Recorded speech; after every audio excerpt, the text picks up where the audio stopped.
NashvilleMoving.org/radio and get 5% off your entire move. TriStar Moving, my official movers. When Nashville is in need for tire sales or service for their business, the Tire Man has been there for over 20 years to help. The Tire Man repairs new and used tires for construction equipment, dump trucks, 18-wheelers, box trucks, fleets, plus they sell new tires for vehicles of all sizes. When your company needs tires, call the Tire Man, 615-663-6040, where they come to you, fully licensed and insured, and they can't wait to work with you. That's the Tire Man at 615-663-6040. Nashville's best sports talk, locally owned, home of our Nashville Predators. WPRT-FM Pegram, 97.5 Murfreesboro, WBUZ HD2 Laverne, online at thegamenashville.com. We are ESPN 102.5 The Game. Live from the Game Nashville studios, it's Stillman and Company. Delivered by TriStar Moving. TriStar Movers with 5-star service. With Jared Stillman. On Nashville's best sports talk, ESPN 102.5 The Game and the Game Nashville app. Stillman and Company is delivered by TriStar Moving, ESPN 102.5 The Game, streaming live on Twitter, Twitch, and YouTube.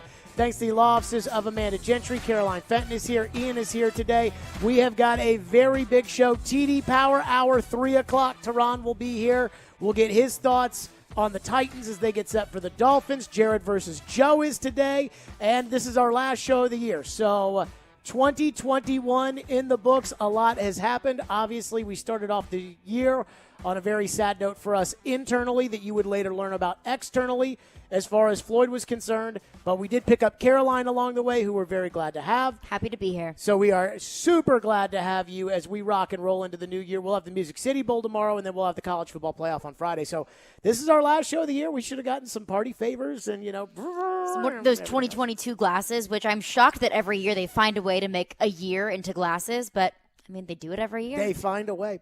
So I want to start the show on this. When you love something in life, like you really love it, you don't really have to tell people that you love it.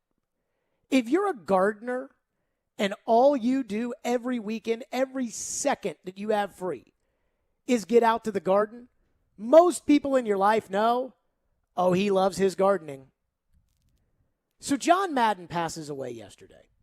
And when I found out the news, I don't know about all of you, but I was absolutely devastated. I watched the All Madden documentary on Saturday. I loved every second of it and honestly wished it was longer. It was an hour-long documentary. It should have been like 3 hours. It should have been 4 hours because that's how big John Madden was to the NFL. But my favorite thing about John Madden was that you never questioned if he loved football.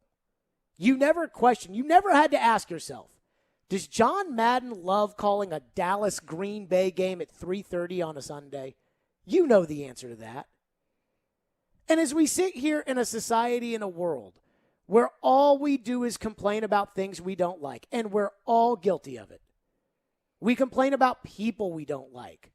We spend time doing things we don't want to do. Or we spend time sacrificing valuable real estate in our lives for people that we don't care about much.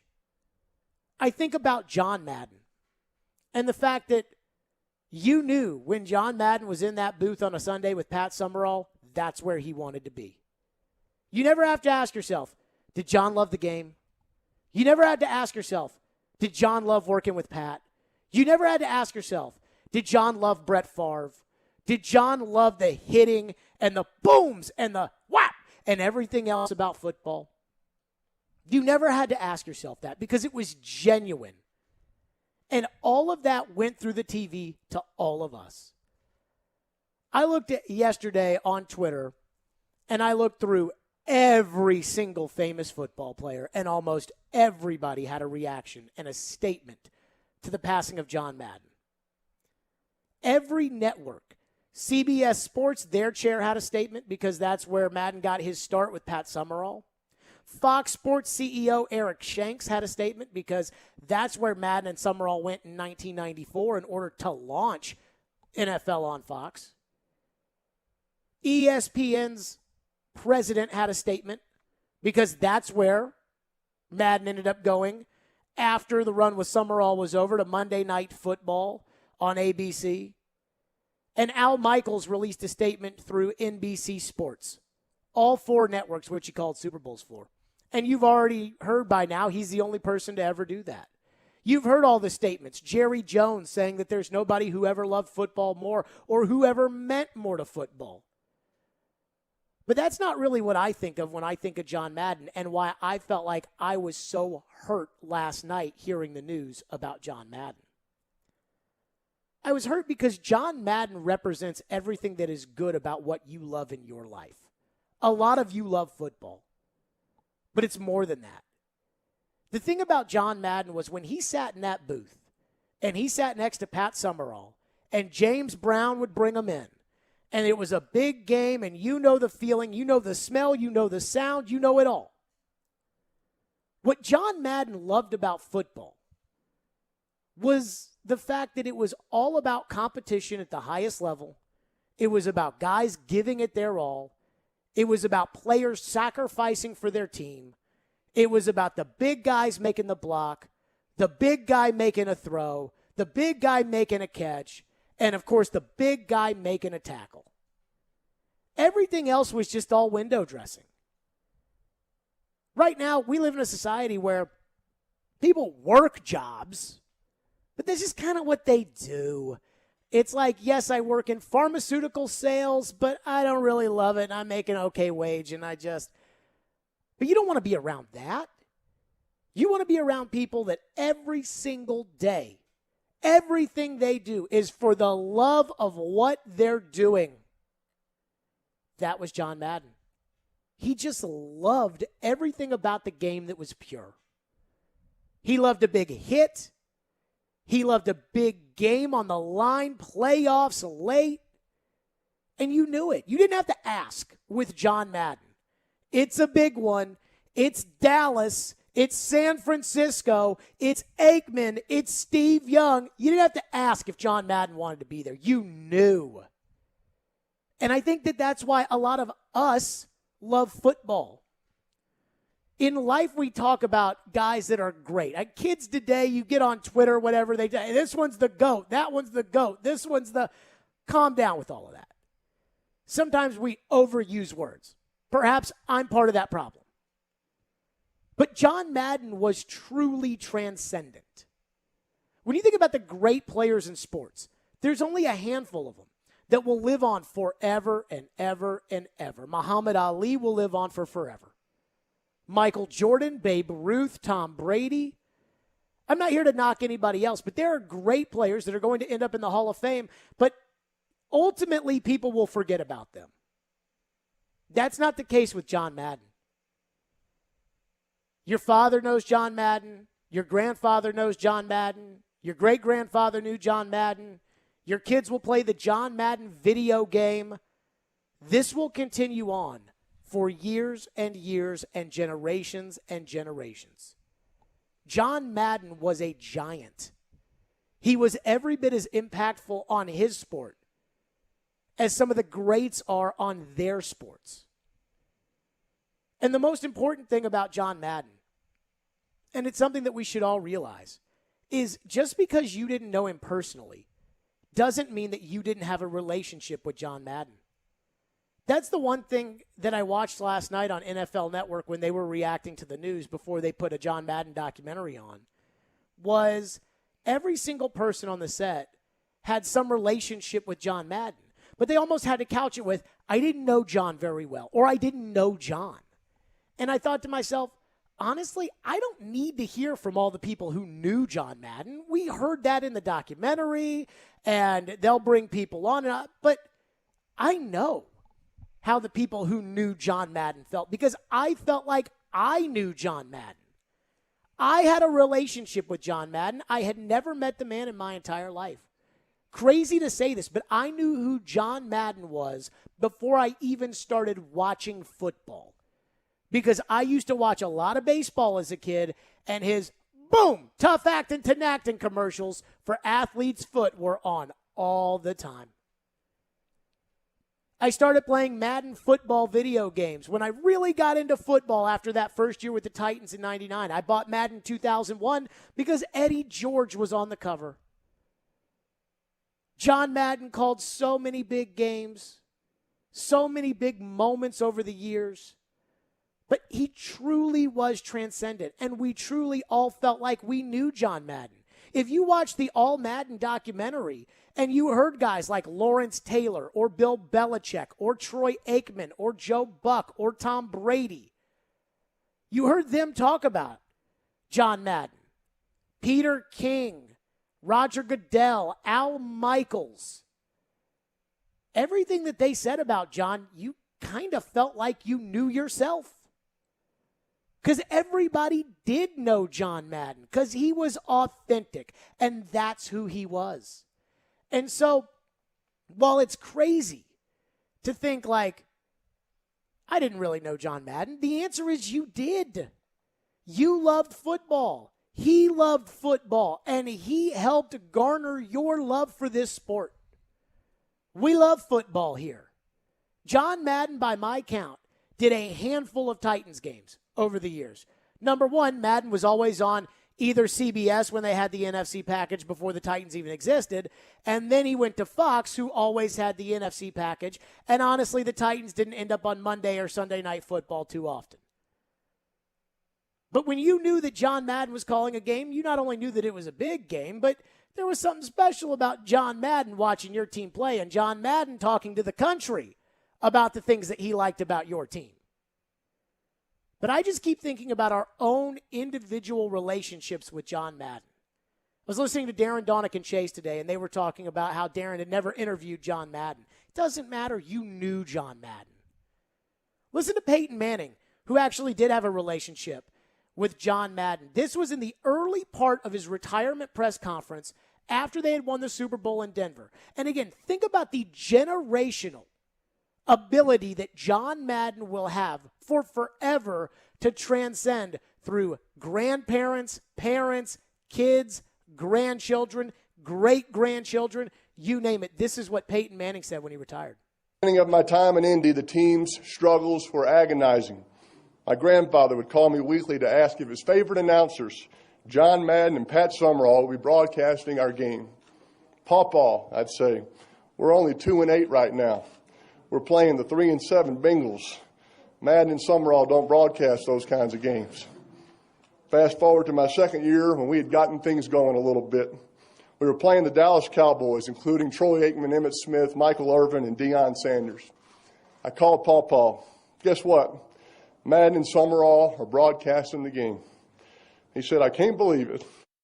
Can you imagine running to the phone? Peyton Manning, guy who's been famous his entire adult life, running to the phone to tell his grandfather, hey, I know I got to get back to get ready for this game, but Pawpaw, Madden and Summerall are calling the game.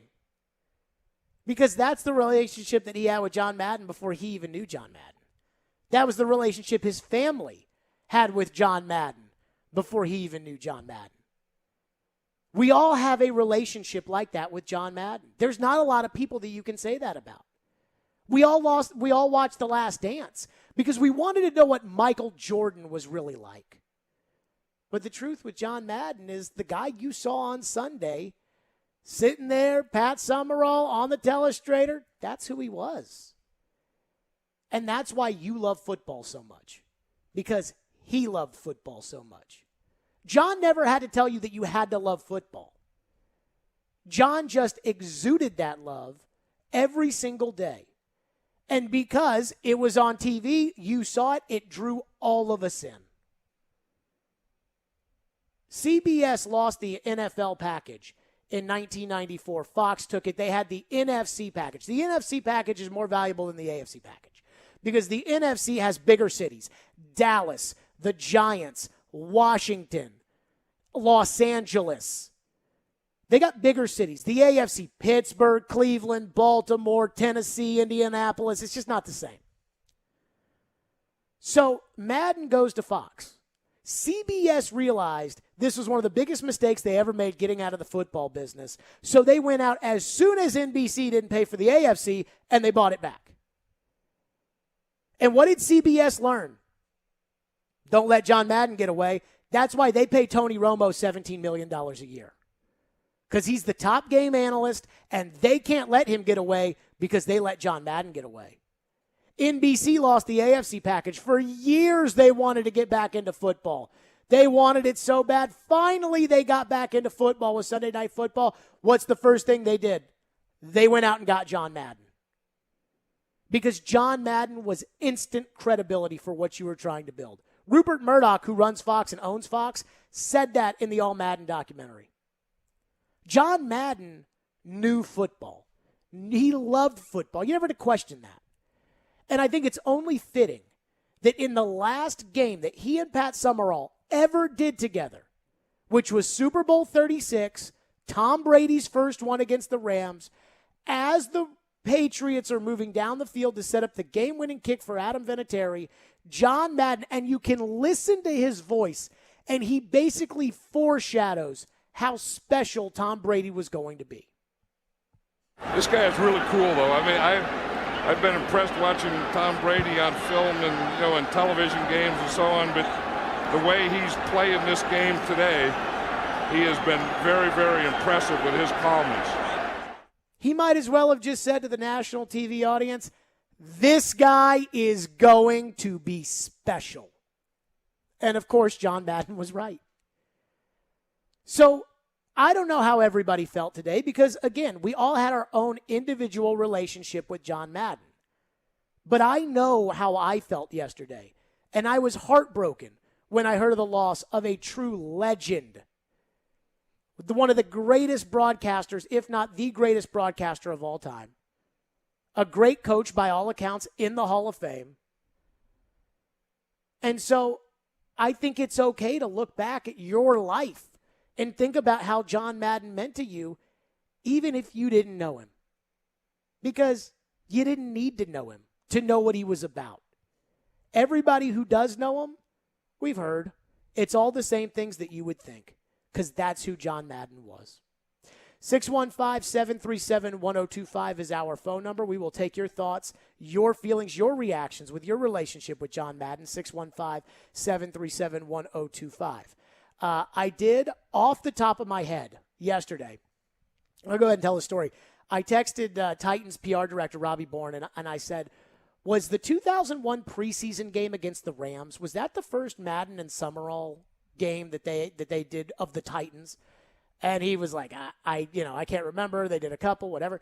And I go, because I know that Madden did 2002 against the Patriots, 2003 against the Jets. Those were Monday Nighters. 2004 against the Packers, 2004 against the Chiefs, and 2007 against the Colts on Sunday Night Football. And I'm like, I think those are the only Madden games that he did. And then I went back and looked it up, and I was actually right. And I was like, oh, my goodness. That's how big John Madden was? That off the top of your head, you're like, oh, yeah, I remember that game John Madden did. So we'll get your reaction. We'll get Caroline's thoughts as well. Again, it's not about what everybody says about John Madden. I didn't text anybody today, anybody at the radio station, or anybody might say, oh, my God, we got to have this guy on today to talk about John Madden. I didn't feel like we needed to do that because I feel like we all knew John Madden. And as a broadcaster, let me tell you all something. I hope that you all feel the same way about me. Now, I don't mean, feel the same way where I remind you of your childhood and your relationship with your grandparents. But I mean where you feel like you know me, just like we all know that we knew John Madden. 615-737-1025 is our phone number. We'll get those reactions. Plus, one fact about John Madden that is not a coincidence. We'll get to that coming up as well. 615-737-1025 is our phone number. We are rocking and rolling. Stillman and Company is delivered by TriStar Moving right here on ESPN 1025 The Game. And as always, we're streaming on the Game Nashville app. Titans put an exclamation point on a heck of a victory. The Titans sit at 10-5 as the Dolphins head to town. Into the end zone.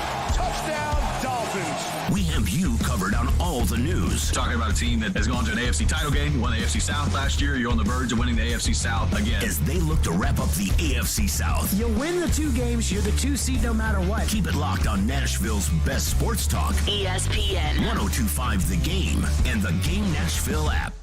It's the half-off after Christmas sale at Social Furniture. Head down to Social Furniture today to receive half off on select items. That's right, half off on select items. They have truckloads of the best selection of furniture and have all your furniture needs. Hurry up and come down to Social Furniture today for the best selection of furniture before it's gone. Visit Social Furniture on the west side at 5412 Charlotte Avenue. On the web at mysocialfurniture.com. Social Furniture is a proud supporter of your Nashville Predators.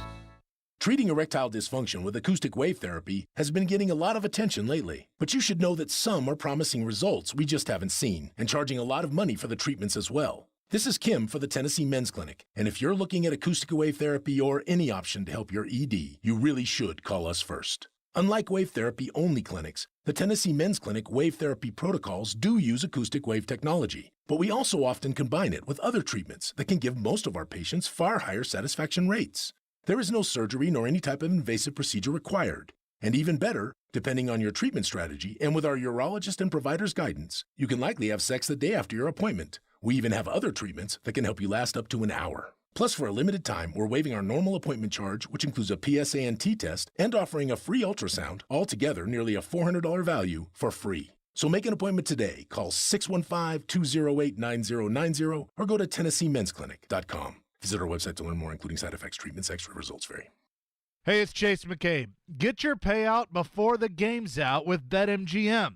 Place a moneyline wager on any Thursday night football game, and if your team is up by 10 or more points at the half, you are a winner. That's a full payout for only half the game, no matter what happens the rest of the way.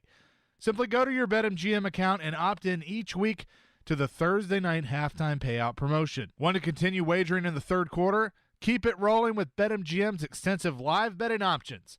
Need to hit the sack early? Use your winnings to place a one-game parlay on Sunday and go for gridiron glory. If you're new to BetMGM, download the app today and see how you can turn halftime into cash time. Make a moneyline bet on Thursday night, and if your team is up by 10 or more, you'll win at the half. Only at BetMGM. Opt-in required. You must be 21 years of age or older, must be in Tennessee. Visit BetMGM.com for a full list of terms and conditions. For problem gambling support, call the Tennessee Red Line at 800-889-9789.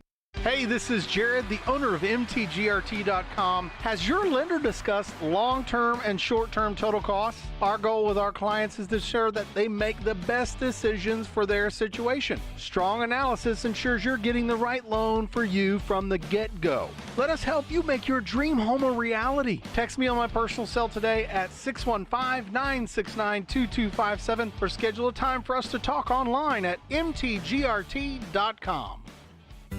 Blood Assurance is the only nonprofit blood centers in Middle Tennessee where 100% of your blood donations go to help save lives for people right here in our community. Blood Assurance is proud to announce the opening of its newest location at the Oakwood Commons Shopping Center at 4686 Lebanon Pike in Hermitage. Find it in your heart to donate today. Go to bloodassurance.org/schedule for information.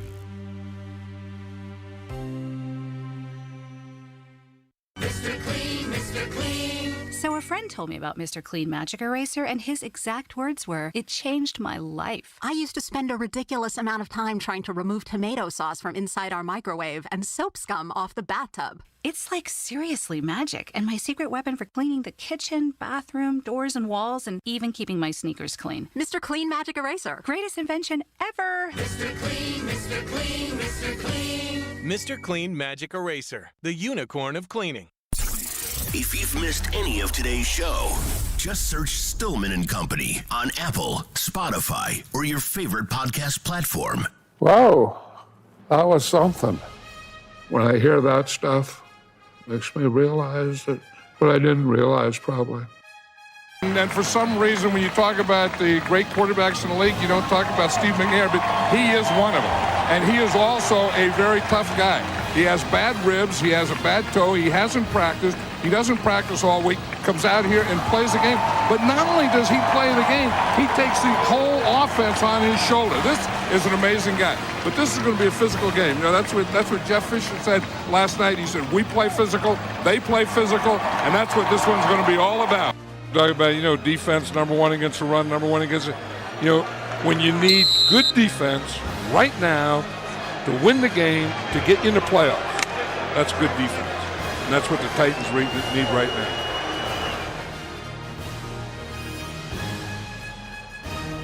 There you go, John Madden talking Titans. Only did a handful of Titans games. Again, crazy to think about that over the years. I mean, how many Cowboy games do you think John Madden did? Or how many Packer games do you think John Madden Bears did? games. Oh, so I if you put in John Madden, I would love to see totals by team that John Madden called. I would guess number 1, Cowboys. Probably so.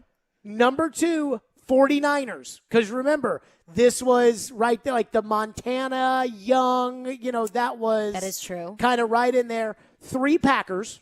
For sure. Always having to do the Packers.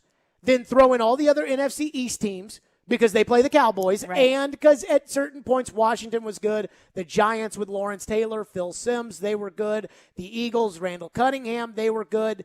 I'm trying to think. NFC. Then you can get to the Bears after that. Fair. And I think that is the John Madden. Those are the teams that John Madden called the most over the years. But Cowboys number 1 for sure. I saw absolutely. one clip that kept showing up on my Twitter was the clip of him making fun of Troy Aikman not being able to grow a beard. Yes. And he took the telestration and drew a beard on for him. So one thing that I really think, I think John Madden can teach you a lot about life. Again, this is somebody that none of us that I know of really knew. I don't think a lot of people that I knew John Madden. But we all knew John Madden. And one thing that when I think of Madden's career, I think, man, he must have just been in the right place at the right time, right? You listen to all these great Raider players that John Madden had back in the day, the 10 years that he coached there, all-time winningest coach, won a Super Bowl, they carried him off. But all the Hall of Fame players, whether it was Ken Stabler or Art Shell or Gene Upshaw or Dave Casper or Fred Biletnikoff, and it's man, he had a lot of great players there with the Raiders. He must have just been there at the right time. Well, how many more Super Bowls did Al Davis win for all those years? Was he there at the right time, or was it the right time for the Raiders because they had him? Think about this with John Madden. He gets set into broadcasting 1983, I think, is when he started. Broadcasting his career somewhere around the early 80s. He gets started, and he's working around. He's doing some with Vince Scully, and he's doing some with other guys at CBS. And then all of a sudden, he lands in there with Pat Summerall. And it was because Tom Brookshire, who was Pat Summerall's color analyst, Tom Brookshire was on vacation. And all of a sudden, Madden and Summerall are born, and they spent 21 years together. You think that if John Madden wasn't very good, that Tom Brookshire would have gotten his job back with Pat Summerall? In the late 80s, early 90s, the NFL's always been one of the most expensive products for TV networks. And this is no different. The NFL is one of the most popular entities in the history of entertainment, especially in America, especially today. But at one point in time, the NFL, CBS was losing money. And they were discussing at the NFL what to do. Because CBS went back and said, hey, we're not going to pay this kind of money for the NFL if we're not getting a good return on our investment. In fact, they had done the exact same thing with baseball. They had paid an exorbitant amount of money in the late 80s, early 90s for baseball. And after a while, they were losing billions of dollars. They cut out of that deal. That's what led to the 94 strike. So football didn't know what to do. And they talked about it. And they said CBS was the gold standard of American television. And they said, do we give up our place on CBS? Can we afford to give up the eyeballs in the middle of the day on a Sunday on CBS? Jerry Jones, the new owner of the Dallas Cowboys, had met with Rupert Murdoch, who had started this upstart new television channel called Fox. And Fox was kind of going for maybe more common man programming. So Married with Children, The Simpsons, NASCAR, and they really wanted the NFL. So they're trying to decide, do we take a lot of money from this upstart network Fox that nobody's ever heard of, or do we take a lot less money to stay on CBS? The NFL took the money from Fox. We know that. But Fox was worried, hey, this is a big pillar of what we're trying to build, and we better not lose it. And if you screw it up, they will take the NFL from you. And they knew it. What did Fox do? They went out and paid $32 million for John Madden. They paid John Madden more money than the Chicago Bulls paid Michael Jordan. And it worked. That's exactly what they did. Think about what Fox is today. So in all these instances, was John Madden in the right place at the right time? Or did everything fall into place because it was built around John Madden? The Raiders were built around John Madden. Summerall and Madden's broadcasting career on CBS was built around John Madden. What about the video game? It wasn't like Madden Football was the first football video game ever created. It wasn't. In fact, when EA Sports was looking for someone to be the game, they initially went after Joe Montana. But Joe Montana already had a game on Atari. So they couldn't use Joe Montana. So then they went to John Madden. I believe Madden was the third choice. I never heard of the second choice. Madden was the third choice for the video game. And they went to Madden. And it's well documented. Madden said, we're not doing 7-on-7 football. We're doing 11-on-11. I need all 22 guys on the screen if we're going to do it. It's got to be done right. So do you think that this has become the most prosperous video game in North America because it was a good football game and EA Sports knew what they were doing and they marketed it correctly? Or do you think it's the number one selling video game because John Madden was on it? Because I don't hear anybody talking anymore about what there was one with Randy Moss on the cover. I forget what it was called. And there was the 2K series that launched. And I used to play NFL Blitz when I was a kid. But everybody played Madden.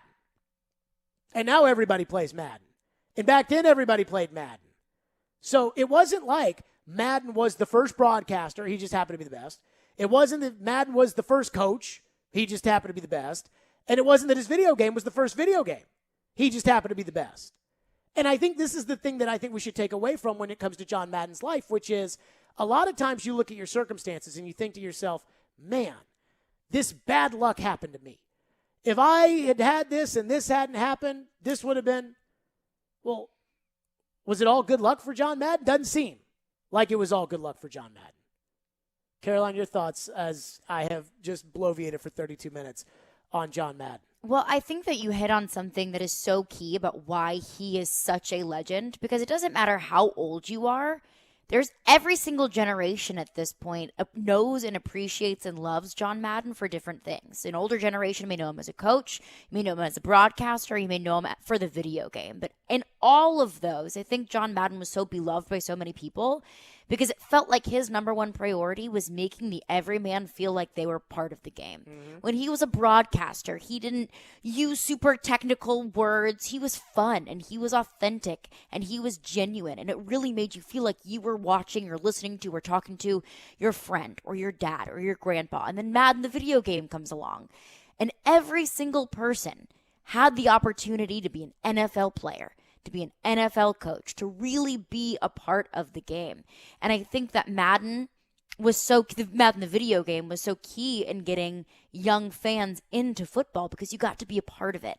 And I think that's why John Madden will be known and loved as a legend forever, because he didn't just do it in one thing. He wasn't just a legendary coach. He wasn't just a legendary broadcaster. He didn't just birth the most successful video game in North America, as you said. He did it all, and he was good at it all, and people loved him for it. And he really was just football's everyman. Think about this. In the history of North American video games, there's backyard football, there's Joe Montana football, there's NFL 2K, there's NFL Blitz, there's NFL Fever, there's NFL Game Day, there's NFL Quarterback Club, there was NFL Street, which, by the way, was a terrible game. There was Tecmo Bowl, and then there was Madden. See, I'm not super into video games, so I may not be the best representation to say this, but the only other video game that I've heard of is Tech Mobile. See, and that's because that was like the first one that everybody's like, I remember playing Tech Mobile Right. back in the day. I mean, like, NFL Blitz was fun. Like, before I got into football, like when I knew that football was around, but I didn't care much, like back when they were still the Tennessee Oilers, I played Blitz because you could like tackle people like before they threw the ball and things like that, and it was fun. But it was like 7-on-7, 8-on-8, whatever. But like once I got into football, it was Madden. I mean, it was Madden. Your point. You got to coach, you got to play, you got to do it. I mean, like Madden was the game. And no disrespect to Joe Montana or any of these other guys that had football games, but I just don't think that they did it like Madden did. Just like other people that broadcast games don't broadcast them like Madden did. And I think there's a lot to take away from what John Madden meant to the NFL. It's easy to sit there and say, this is what John Madden meant to the NFL. He was a giant. He was this. But I think there's a lot of life lessons in the way that John Madden carried himself. You hear stories, Bill Belichick talking about how disheveled, and Andy Reid talking about how disheveled Madden would look on the sidelines. That stuff's not important. Like, it's really not. How you treat people, what you care about, the standards you hold, that's what's important in life, and that's what John Madden represented. Let's get your reaction. 615-737-1025. Here's the question. What did John Madden mean to you? We'll get to that coming up. 615-737-1025. Plus, some of the funnier moments of John Madden calling some Titans games, including a couple of people that we used to work with. So we'll get to those coming up as well. Stillman and Company, and what Mike Vrabel had to say today about John Madden. We will get into the Titans and the Dolphins, and we will get into other stuff today. But to me, like in sports talk radio, it's very localized. So where I think it's important to talk about, things locally here because they matter to you, they don't matter the same to people in Phoenix. There are very few exceptions to the rule. The Monday after the Super Bowl, every sports station in America is talking about the same thing. Today, I get it. There's a lot of football to get into. There's a Predators game tonight. There's college football. The playoff is coming up. But I'm not sure any of that is more important than the legacy of John Madden. 615-737-1025. We're live from the Hillside Medical Game Studio.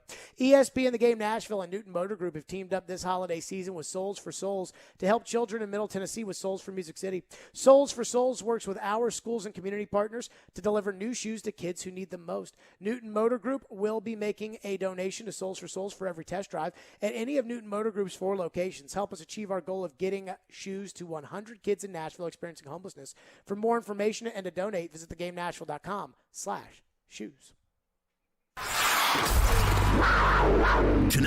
Running across to make the save is Zeros. Still answer the rebound. He scores. Finally, the Predators return to action on the road in Washington to take on former coach Peter Laviolette and the Capitals. Pre-game at 5, face-off at 6 on Smashville's best sports talk. ESPN 102.5 The Game and the Game Nashville app. Gary Ashton here. Most people in Nashville know me as the don't sell without the intel and the guaranteed offer guy. But despite my accent, I'm also 100% guaranteed Nashville. I'm a guaranteed musician, a guaranteed dog lover, and you're also guaranteed to see me at every Titans and Preds game. Guaranteed offer means the Gary Ashton team with RE/MAX Advantage will sell your house for top dollar with no cleaning, staging, showings, or open houses, and give you up to 90 days to close. So there's plenty of time to find your next home. Guaranteed Nashville means my team lives here and loves it here. We've served Nashville for over 20 years, and we're passionate about helping the people we call neighbors and friends, which is why we've had a long-standing tradition of donating to the Vanderbilt Children's Hospital. If you're thinking about a guaranteed offer, get the only one that's guaranteed Nashville. Request a no-obligation offer by calling 615-301-1650 or go to GaryAshton.com today. Remember, Gary Ashton, guaranteed Nashville. Do great prices and selection on trucks and SUVs still exist? They do in Truckville. Sarah Chevrolet Buick GMC of Nashville has the largest selection in Tennessee. And we keep getting fresh stock on our lots every day. We're committed to offering you our best price and a 5-star experience, which is why we're still known as the destination for trucks and SUVs. Come visit Truckville, Tennessee today in person or online at sarahnashville.com. Jared Stillman. Guys, are you tired of feeling old? You know that feeling. You don't have any energy. You're gaining pounds. Well, guess what? My friends at Invigorate Health are the ones to help you. They don't just focus on one area of the aging body. They take care of all of it with so many different therapies that can restore your vitality and are designed with you specifically in mind. So give them a try. Invigorate Health. If you want to feel young again, out in Mount Juliet at 615-288-4777 or invigoratehealthtn.com. Are you interested in starting your own business? Join the Blink Law Entrepreneur Summit on February 2nd for their one-day event to help anyone start a business. Not only will you hear from experienced entrepreneurs from a variety of fields, but all attendees will also get a one-on-one consultation with an attorney who will register your business. You will leave the event with certified documents and an officially registered business. This is a great opportunity for anyone who wants to jumpstart a new business. For more information and to register, go to facebook.com/BlinkLawLLC. It's the official Bud Light Preds watch party as the Nashville Predators take on the Washington Capitals this Wednesday. Puck drops at 6, but the party starts at 5:30 with all kinds of specials. See you at Headquarters Beercade downtown Nashville on 2nd Avenue. Go Preds! Exergen would like you to know about an important study just released by the FDA. It confirms what the medical community has known all along. Non-contact thermometers are not accurate. The study also reports that they fail to meet FDA requirements for accuracy in labeling. We can't afford to tolerate the rampant false temperature readings from non-contact thermometers. Accurate temperature measurements are essential. You need Exergen thermometers because they are accurate and backed by over 100 clinical studies. Be sure, be accurate with Exergen. Learn more at Exergen.com.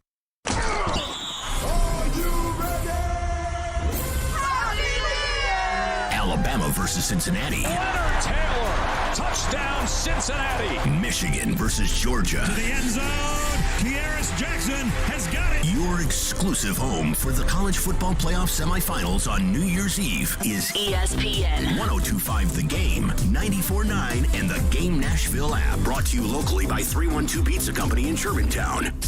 Hey, this is John Hines, and you're listening to Nashville's best sports talk, ESPN 102.5 The Game.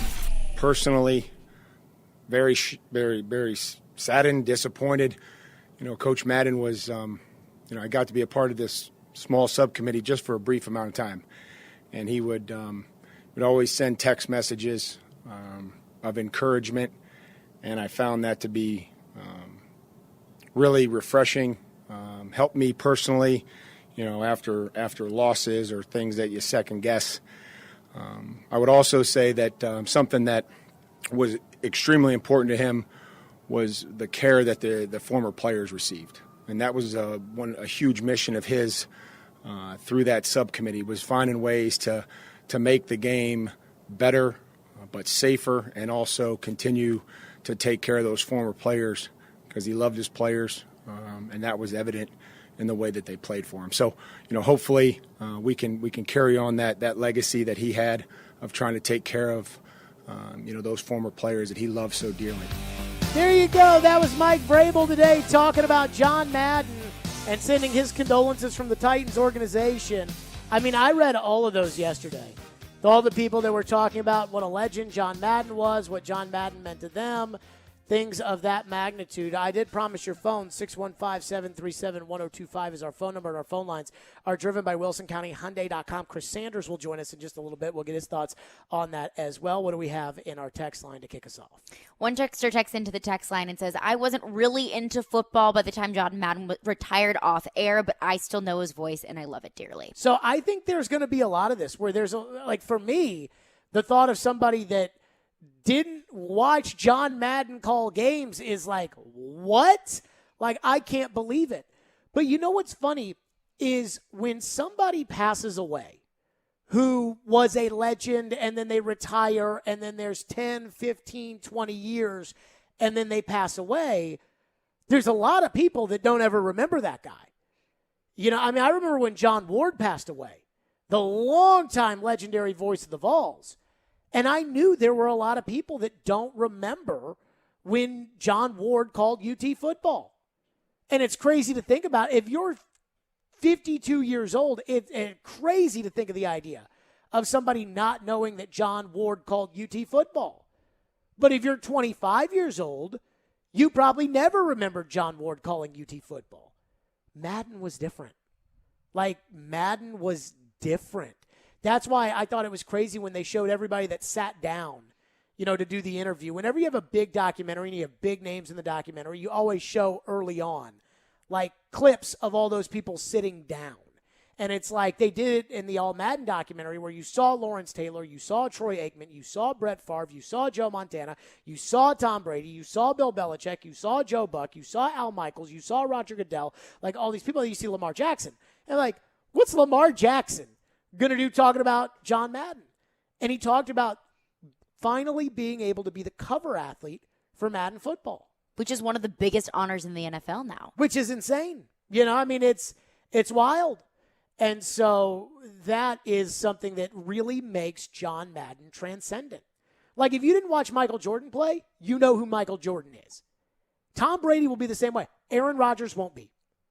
If you didn't watch Aaron Rodgers play 25 years from now, and you're a 18-year-old football fan, if you didn't watch Aaron Rodgers play, you won't know how special Aaron Rodgers was. You'll know the name.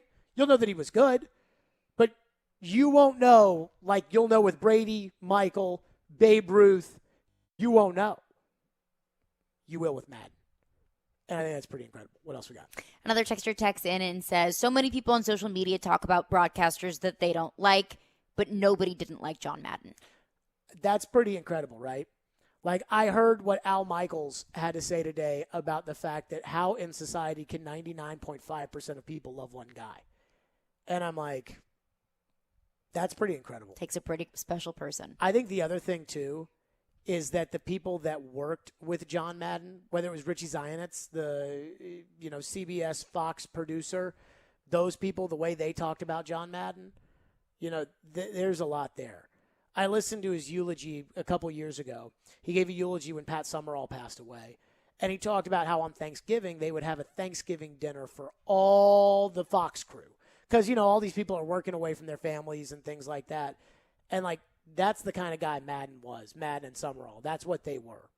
Chris Sanders will join us next. He played when John Madden called games. What did he think of John Madden? Plus, we'll get his thoughts on the Dolphins game coming up as well. We will get back to some of your phones on Madden later today. 615-737-1025. Focus. It's naturally caffeinated sparkling water with a spark. It is fantastic. PHOCUS. You see, I got my Focus right here in front of me. This one is mixed berry. They got all these different flavors. Go to Drink Focus, PHOCUS, drinkfocus.com, where you can see all of those flavors. Plus, you can have your first order 15% off sent right to your door with promo code GAME, G-A-M-E, at checkout. Focus is also now carried at Publix. So if you go to your local Publix, say, hey, you know what? I want to ditch the artificial sugars, the real sugars, the calories, the crash. I want natural tea, caffeine. Get Focus. So you can go to Publix. Again, it's Focus, PHOCUS, drinkfocus.com. My energy drink of choice to get me going. It's Focus, drinkfocus.com. Did you not get everything on your Christmas list? Well, shop at Social Furniture for their half off after Christmas sale. Head down to Social Furniture on the west side today for half off on selective items. First come, first served on the best selection of furniture. Social Furniture has truckloads after truckloads of all your furniture needs. Their showroom is packed wall to wall with great merchandise. If you're looking for that new living room set you didn't get, it's here. Thousands of combinations to choose from. A new dining room, a new bedroom. No matter what, you will find it here at Social Furniture. Come down to Social Furniture at 5412 Charlotte Avenue to see what you can save today. The best part is there's no waiting. Take home your new furniture today, or with Social Furniture's same-day delivery. They have 12 months same as cash. Hurry up and come down to Social Furniture today for their half-off after Christmas sale before it's gone. That's right, half-off select items. Visit Social Furniture on the west side at 5412 Charlotte Avenue or on the web at mysocialfurniture.com. 312 Pizza Company is the official sponsor and location of Southeastern Carolines with Caroline Fenton. Look, staying healthy isn't easy. Watching your diet, hitting the gym, avoiding stress. But a good night's rest helps boost your overall health and wellness. And it couldn't be easier. The Sleep Number 360 Smart Bed effortlessly adjusts and responds to both of you. The result? You wake up ready for anything. Proven quality sleep is life-changing sleep. Don't miss our New Year's special. Save up to $1,000 on Sleep Number 360 smart beds, plus special financing. Ends Monday. Special financing subject to credit approval. Minimum monthly payments required. See store for details. This is Stan Harrison, CEO of Apple Collision Centers. We understand that no one likes to deal with auto body repair and the inconvenience it becomes in your day-to-day life. I want to personally invite you to stop by and let our experienced staff see how we can help you make your vehicle look good as new.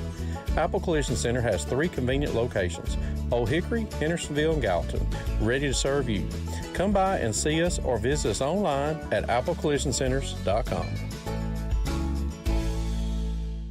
Panera believes in saying yes. Yes to clean, fresh ingredients. Yes to the new chicken sausage and pepperoni flatbread topped with rich mozzarella. Yes to delicious mac and cheese. Yes to putting it on a sandwich, creating the grilled mac and cheese sandwich. And yes to impromptu road trips to Sandwich, Illinois. Because that's living life to the flavor fullest. Get $1 delivery when you order on our app.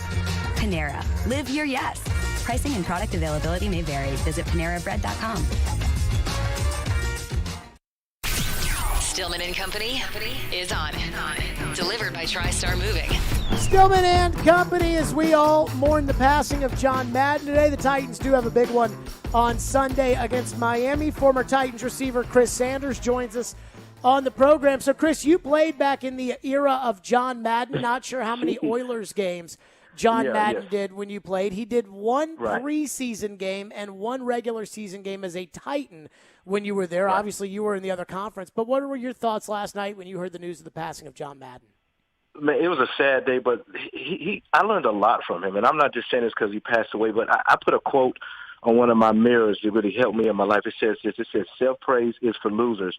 Be a winner. So it's not just, I just wanted to be on this game, but he taught me some lessons that, man, if you don't praise yourself, then you can always be a winner. So I really admire him for saying those quotes. And, I would get up on Sunday before I played in the NFL, and I just loved his commentating, and I love his coaching. He's just one of those guys that's going to be truly, truly missed. Chris, what do you make of the Titans this week against the Dolphins? I watched the Dolphins on Monday Night Football. I'm not overly impressed. I do think they're a game that if the Titans don't show up, they could get their rear end spanked. But I do feel like the Titans, even with the injuries and everything else, are a better team than Miami. I think Miami's a very, very average team coming in here. What do you make of Sunday's game? Yeah, it's funny because both teams are kind of similar. If you look at the Tennessee Titans and the Dolphins, they both have aggressive defenses with, Shane Bourne. They pressure the quarterback. They bottle up the run game. But the thing that's going to determine the winner of the game is which quarterback plays the best. You got Tannehill that has 14 interceptions. You have Tua that has 9 interceptions. So the team that makes the least amount of mistakes is the team that's going to win. So the weather's going to be bad, and it's going to be raining a little bit. So if the Tennessee Titans can protect the football, I agree with you 100%, Jared. Tennessee Titans are the better team, but if they go out there and start fumbling and doing things on special teams and throwing interceptions, this team will beat you. So we had a really weird take come out of our morning show that I'm not sure, even though they've tried to explain it to me, I'm not sure I really understand, which is this belief that there's no extra motivation for Ryan Tannehill playing the Dolphins, a team that gave up on him. And their theory is that extra motivation wouldn't help the quarterback anyways because of what's required of the quarterback. You've played the sport. What do you think about Tannehill's motivation for Sunday against Miami? Listen, everybody's human. Everybody wants to prove themselves that, especially if I get let go, a team lets me go or doesn't have faith in me or that city boos me out of the stadium. I want to go and prove myself. You better believe in the back of Tannehill's mind, he wants to prove that the Miami Dolphins, that you made a mistake. When he was in Miami, everybody talked about that he wasn't durable, that he couldn't finish the game, he didn't have arm strength, all that crazy stuff. So you better believe. He may not say it out front, he may not say it to the media, but I guarantee you, in the back of his mind, he doesn't want to put 30 on the Miami Dolphins. He wants to put about 60 on the Miami Dolphins to show that I was capable of making plays for that team, guaranteed. How does that help somebody play better? I'm going to give you a perfect example. It's kind of like this. Before I got in the NFL, or when I did get in the NFL, they said, he can be an okay receiver. He might make the team and all this crazy stuff. It gave me the motivation to say, you know what? I'm going to prove to you that I'm the best receiver in this league. So what I did is it put a chip on my shoulder. So when I got in the NFL, I got in there, I was kind of raw a little bit, but I still led the league in yards per catch, and I had 9 touchdowns, and I made the all-rookie team. So when I had that attitude, I had that chip on my shoulder to say, you know what, even though you say I can't make it, even though you said all these things I couldn't do, let me prove it to you. Same thing with Tannehill. Tannehill's going to use that with motivation. Say, you know what? In spite of what you said, I'm going to go out there and prove to you that I am a great quarterback. And I guarantee he's going to use that as motivation. Titans have some serious COVID issues at wide receiver. Now, they may be able to get some of these guys back. Yeah, Nick Westbrook-Aquino, Julio Jones, Cody Hollister, all been placed on the COVID list. A.J. Brown, knock on wood, so far has not. We saw what his impact was on Thursday night. Ooh. Chris, how much different are the Titans now that A.J. is back and looks like A.J.? Man, totally different. He just makes everybody better. And then one person that he made better was Tannehill. Look at the first couple of passes that he threw to A.J. Brown when A.J. was in the right spot, when he ran that out route, and when he caught that deep one, at the highest point.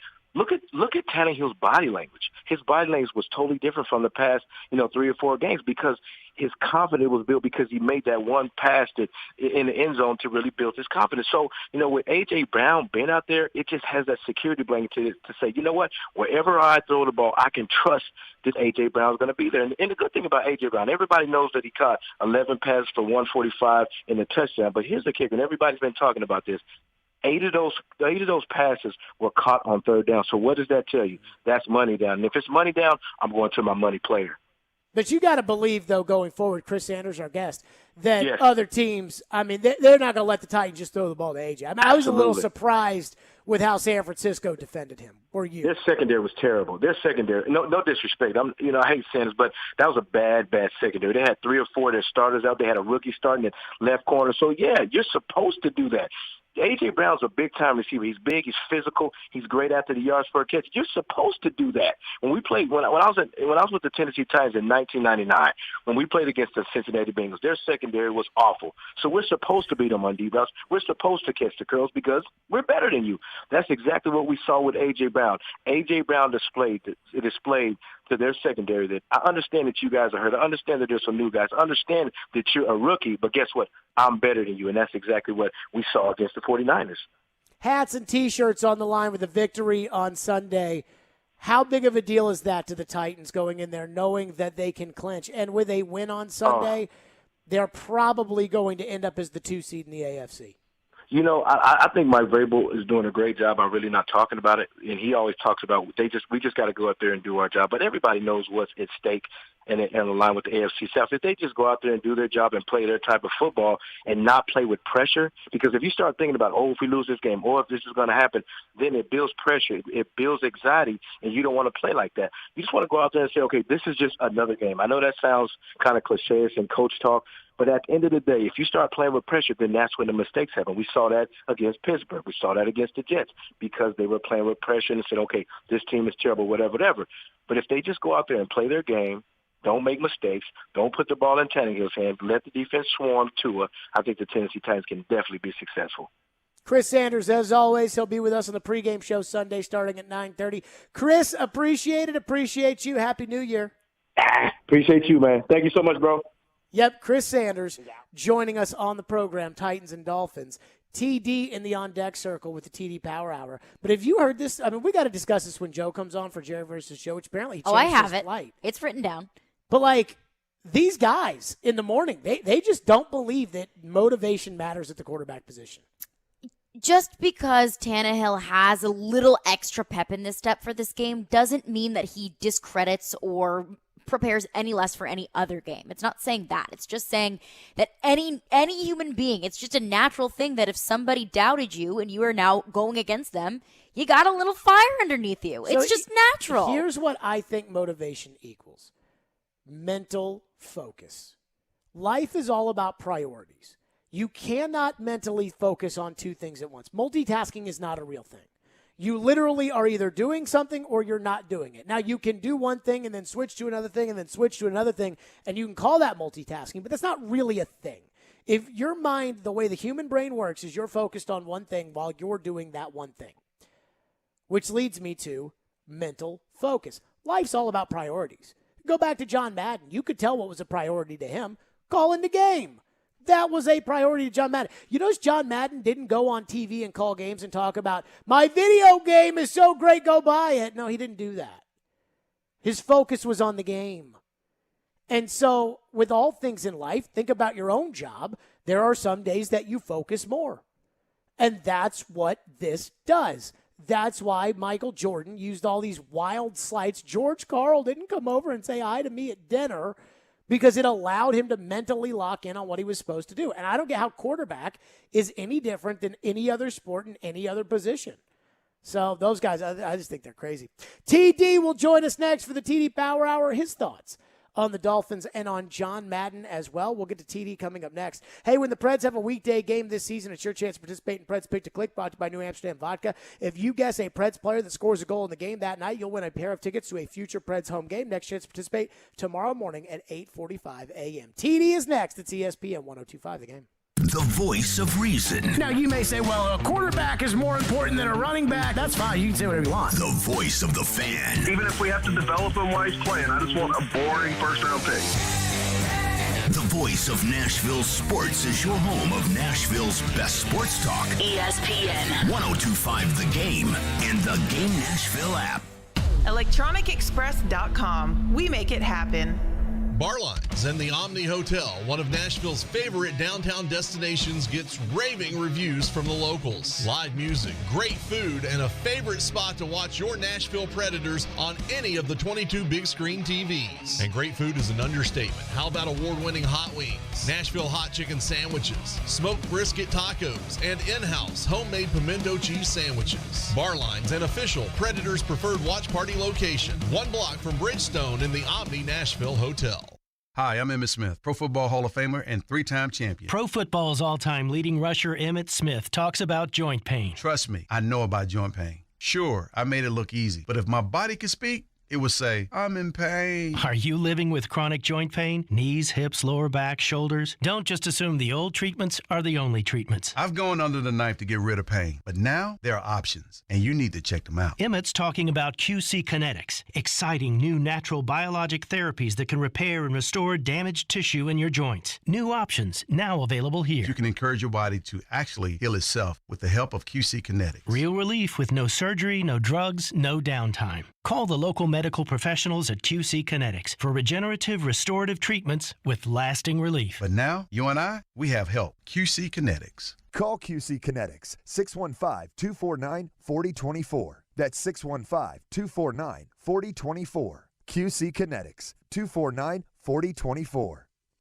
Now an important message from Exergen. A critical new FDA study proves that the widely used non-contact thermometers are not accurate and have high probabilities for false negative readings. New COVID strands are on the rise, and non-contact manufacturers are being irresponsible at a time when accuracy matters most. Accurate temperature measurements are essential. Don't wait. Switch to Exergen because they are accurate and backed by over 100 clinical studies. Be sure, be accurate with Exergen. Learn more at Exergen.com.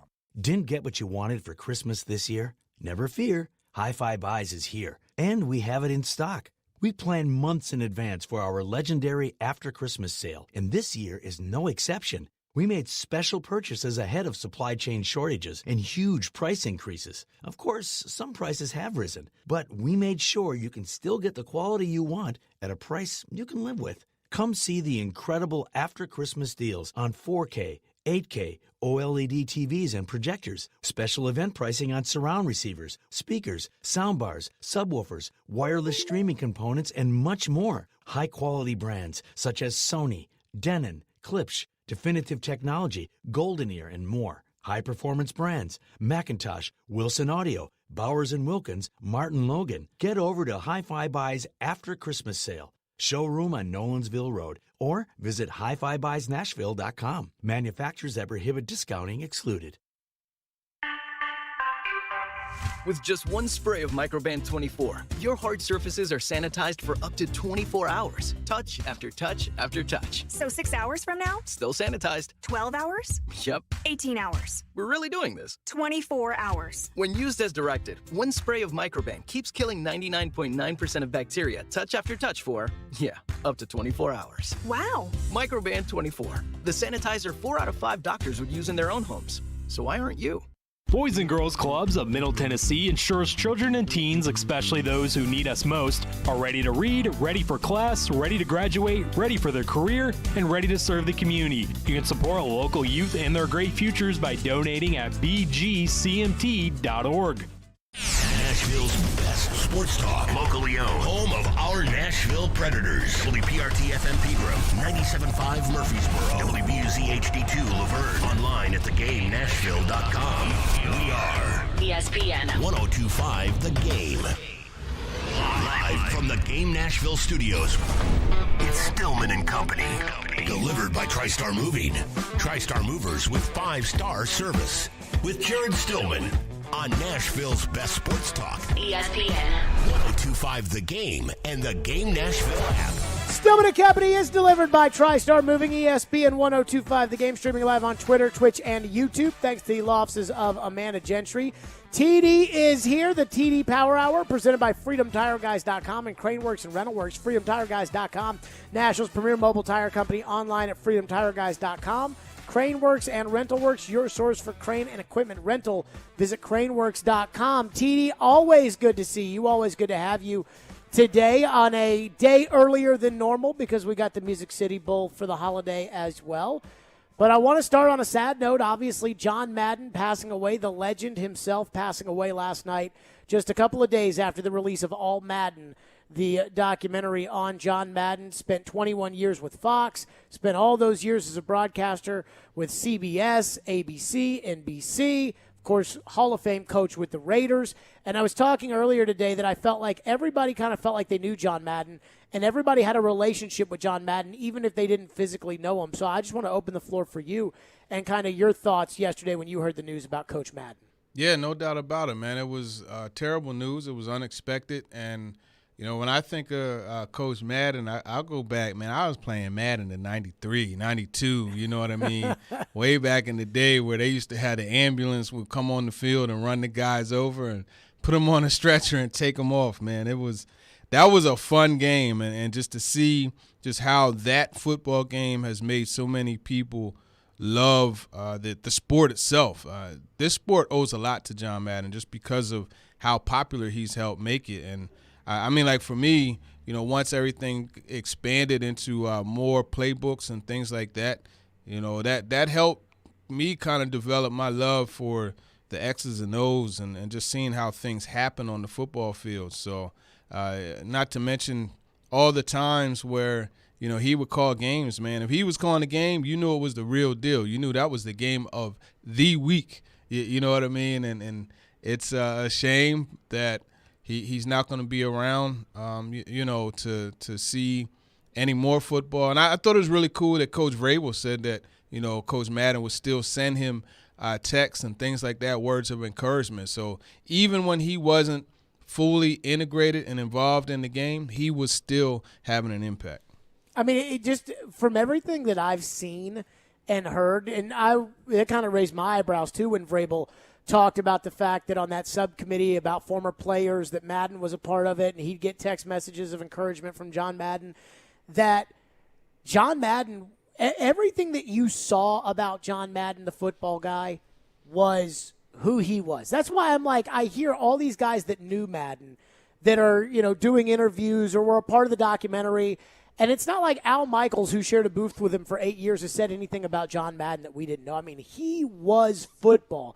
And I almost feel like, TD, like the genuine love that Madden had for the game, that is what got, like, it's not, when you watch a guy on television and you watch football, you're watching the game and you just want to know why did they pick to throw to this receiver instead of that receiver. But the love that Madden called the game with, I think that jumped through the television and into the hearts of tons of Americans. Yeah, absolutely. And just the passion and emotion, you know, and even the whole thing with the telestrator. Nobody was doing that before he started doing it. And, you know, the circle, you know, whap, boom, you know, and all that stuff, man. You got to love it, man. You got to love it. I also thought it was kind of interesting that was what Vrabel pointed out because, you know, I guess I'm kind of a believer in strange coincidences. But Madden and Summerall, the legendary pair, which I think if you were to say, hey, when you think of legendary broadcast crew, Madden and Summerall, that is the legendary crew that people would say is the number one A crew of A crews. And they did Brady and the Patriots dynasty's first Super Bowl. That was their last game together. Vrabel was a part of it. I was watching it a couple of weeks ago on YouTube because I'm watching Man in the Arena, the Tom Brady docuseries, and you're sitting there and there's Pat Summerall, and that was a play by Mike Vrabel, and you're like, oh man, he called Madden and Summerall. They called that last Super Bowl, and I think that it was almost like foreshadowing, the great career that Tom Brady was going to have, to listen to Madden break it down at the end of that game. Yeah, absolutely, man, and it's just. Again, every game that he did was just a pleasure to watch because you felt everything, and he broke it down so well. So absolutely, it's a huge loss. Do you think that, there could be another John Madden? No. Or do you think that the way that he built football? Just end it. No. Period. Why not? Why not? I mean, this guy played the game. He coached to a Super Bowl. I look at how he's helped grow the game. I mean, so many people who never played football are able to understand the game and understand coverages and things like that because of Madden football. Right? You have books that offer you explanations of the playbooks on John Madden football. No one can impact the game just like the way that he did, just like as far as like a three-pronged way of doing it. No. I think what's crazy, too, sports kind of for forever has been something that has united a lot of, different people, different backgrounds, different ethnicities, different parts of the country. And nowadays we live in, very divisive times, I feel like. And I do feel like John Madden, whether it's the video game, whether it was calling a big game, but I feel like he brought a lot of people together, or that a lot of people had things in common with people that they wouldn't have had before because of their love for football or their love for the Madden football video game. And I almost wonder if John Madden is the perfect case study for, how you bring people together when other things may not be similar in their lives. Yeah, I think football itself is the perfect case study for that, honestly. And, I actually co-authored a book with four other guys. It's actually a two-part series, What Did Football Teach Me? A Football Love Story. And that was one of the things, in talking to different people about the game, what it taught them and what they love about it. That was one of the things that came out. John Harbaugh, I remember talking to him, and he said football is the great meritocracy, and it's the platform where it doesn't matter what your background is, how much money your parents have or you come from, your demographic, where you come from in the country, what you look like or anything like that. Although, I've seen a lot of pretty quarterbacks still get, an extra olive branch, Jimmy Garoppolo. But, we're not going to get into all that. But, real talk, though, Ronnie Lott, one of the things that he said, he said how football, the huddle, and how the huddle reflects life. And there are times where you're in the huddle and there are guys you don't really want in that huddle, but you know that you all have a goal and you have to work together. And I think that's the thing that we all have to understand, whether it's, a group of us here in this radio station with the goal of bringing excellent content to people, or if it's a group of us, on the football field reporting, wanting to bring extra – you have to come together even if there are differences, and that is really the thing that football really brings to the table. We'll get to the Dolphins in a second. TD, what did you think of Thursday night's win? What was kind of your big takeaway from the win over San Francisco? Before we do get into that, I want to say, my team, ESPN, NFL Nation, we lost somebody yesterday, Jeff Dickerson, and that's a tough loss for everybody, and it's tough, because Jeff was a really cool dude. He was kind of like the epitome, he was the epitome of how to be an NFL Nation reporter. And he even expanded it beyond radio. I got to talk to him beyond reporting and to radio. And I got to talk to him multiple times about that, because that's something that I'm looking to do and that I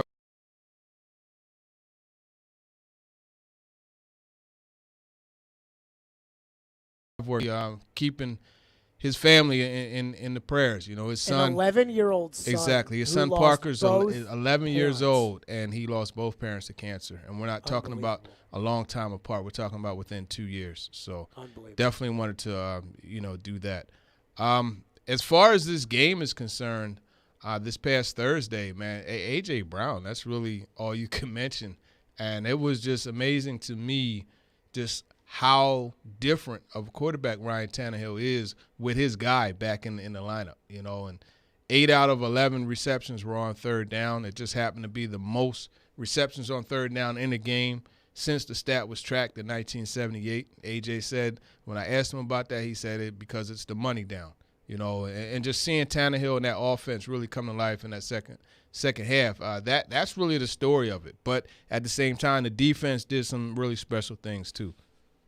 And Jimmy did some really terrible things as well. He did, but those interceptions, I mean, if you think about it, the first one, that one was a problem. You're supposed to get it on, to that outside, towards the, the pylon, not inside, and that's how Jackrabbit was able to pick it off. But the second one, I don't feel you got to kill him for that one, because you had Jeffrey Simmons closing. It was either Simmons or Autry. But they changed his trajectory, and that's what you talk about when you say you impact a quarterback without sacking him. And that ended up, making the ball sail on him. He released it a little high, it sailed, and Hooker picked it off. But he did miss Kyle Juszczyk for what should have been a touchdown. That was an egregious miss. That one was a miss. The ball to Ayuk on the fourth down was a horrible throw. Yeah. And the one that he threw right into the hands of Rashaan Evans. Yeah. Hit him in the bad spot. Oh, man. TD is with us. We'll get his thoughts on the Dolphins game. And he brought up A.J. Brown. And Chris Sanders had a thought that I want to get TD's thoughts on as far as the Dolphins game is concerned with A.J. So we'll do that coming up next here on the TD Power Hour, presented by FreedomTireGuys.com and CraneWorks and RentalWorks. FanDuel Sportsbook is my official sportsbook app. Each win means more in the college football playoff, and that's why FanDuel is hooking up new customers with 30-1 enhanced odds on any team to win their semifinal game. And that means you can bet $5 and win $150 on any team to make it to the final. I'm going to say that I feel pretty safe about Alabama. You can pick however you want. I'm just telling you, I feel safe about Alabama.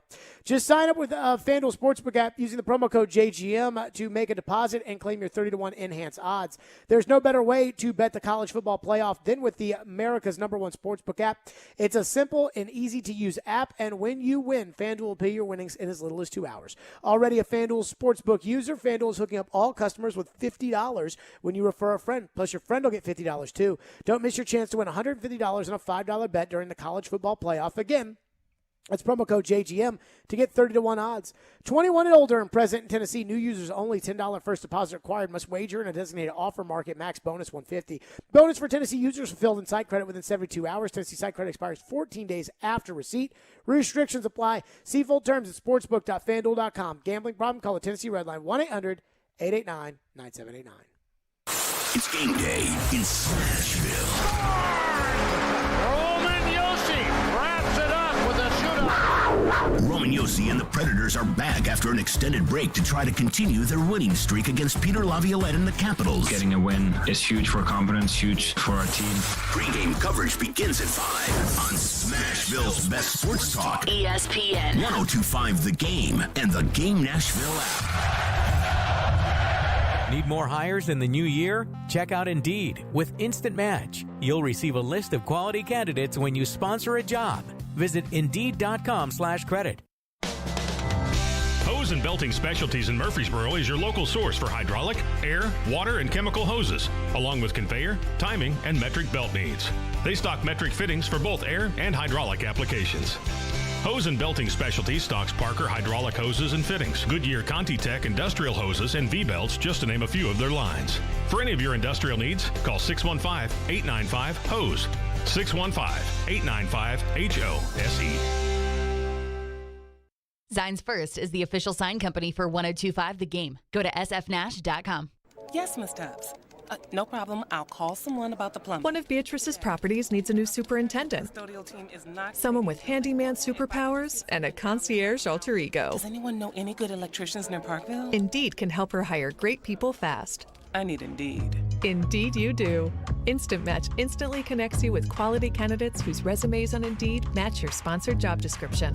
Visit Indeed.com/credit and get $75 towards your first sponsored job. Terms and conditions apply. Interact with Stillman and Company. Call or text the show at 615-737-1025. Driven by WilsonCountyHyundai.com. TD is with us, the TD Power Hour presented by Freedom Tire Guys, Crane Works, and Rental Works. Join 1025 The Game tonight and tomorrow for the Preds Bud Light Watch Party at Headquarters Beercade. Drink specials, enter to win Preds tickets. Watch the Preds take on the Capitals tonight and the Blue Jackets tomorrow. Preds Bud Light Watch Party at Headquarters Beercade, 114 2nd Avenue South, downtown. Puck drop 6 o'clock tonight and tomorrow. TD, the Dolphins come to town. We saw them on Monday night, albeit the Saints had a lot of issues in that game, but they've won a bunch in a row. They're playing much better than they did earlier in the year. But Chris Sanders was with us earlier today, and as much as he was proud of A.J. Brown's performance, really criticized San Francisco's secondary. We know Brian Flores is a good defensive coach for Miami. Surely that they will probably have a little something in store for A.J. What do we think of this Dolphins team and this Dolphins defense going against the Titans? Yeah, I think Xavian Howard, he's the guy. I've seen him play cat coverage, which means, you're traveling, you're lining up wherever a particular receiver lines up. Seen him do that multiple times, and he's been able to hold his own. He's one of those few guys that could bump inside, when they have a receiver. They try to tuck him away in that slot position, but it still works for the Dolphins and Howard. And that guy, he's ball skills galore. He had double-digit interceptions a couple years ago. So he's definitely a standout.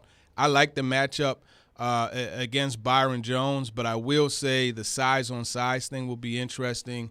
You're not going to get as many opportunities to high-point balls and, just kind of win that 50-50 matchup like he did consistently against Ambry Thomas. So that is something to watch. The other thing with that secondary, Eric Rowe, number 21, I actually – got to interact and have good ties with him from our Philly days. And he's a guy that's kind of coming to his own with the Dolphins. And they like to blitz him. They'll send him off the edge. He's a pretty solid safety. So that's something else in that secondary. I do like, the matchup, though. Again, A.J. Brown on the Dolphins corners. I can't wait to see him go against Howard. That's pay-per-view TV.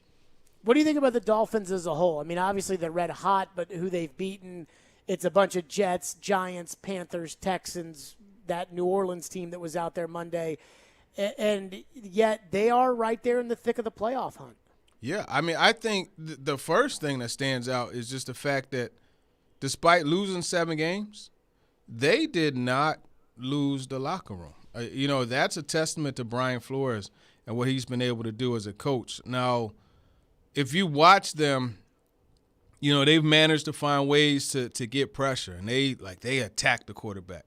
Lately, in their win streak, they've been able to do an excellent job of generating turnovers as well. So that obviously is something that, the Titans are going to have to limit and be careful with. And, you can't just put the ball in harm's way with a hawk like Howard there in your secondary. So those are the things that really stand out to me.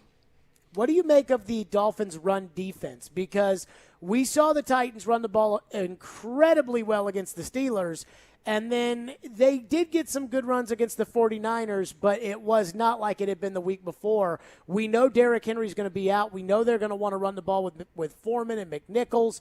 So what do you think about Miami's run defense? Yeah, I mean, the run defense is solid. I like Baker and his sideline-to-sideline ability. Christian Wilkins does a good job of, just holding things down in the middle of that too. So they definitely are capable of stopping the run. But I still think the Titans could run the football against them just because, they've done it against pretty much anybody that they've set their mind to do it against. So I don't think that changes this week against the Dolphins. And it's actually something you want to do. You want to make them defend the run en route to rushing the quarterback because that can slow them down some. So our morning show has this belief that Ryan Tannehill will not be any more motivated or any more juiced to play the Dolphins, or that even if he is, it doesn't matter, that the quarterback's preparation level has to be so high anyways, that going up against his former team, a team that essentially got rid of him. I mean, he took a $10 million pay cut, and he agreed to be a backup for a fourth-round pick. And they paid him $5 million on the way out. They gave him. I mean, they gave him take $5 this $5 million with this boot and go get out. You were there today for the press conference with Tannehill, and he was asked about playing the Dolphins. You asked him, about playing the Dolphins. I have a hard time believing that this motivation is not a real thing. Now, will it make Tannehill play great Sunday? I don't know, because sometimes guys can get too psyched out if they're too focused on something. But the idea that Robbie and Rexrode have that it's just not making any difference for a quarterback, a motivation level or whatever, I'm not sure I buy. What do you think about Tannehill's motivation going up against his old team? I don't think that it's I don't think that it's really got a lot to do with it's hard to say.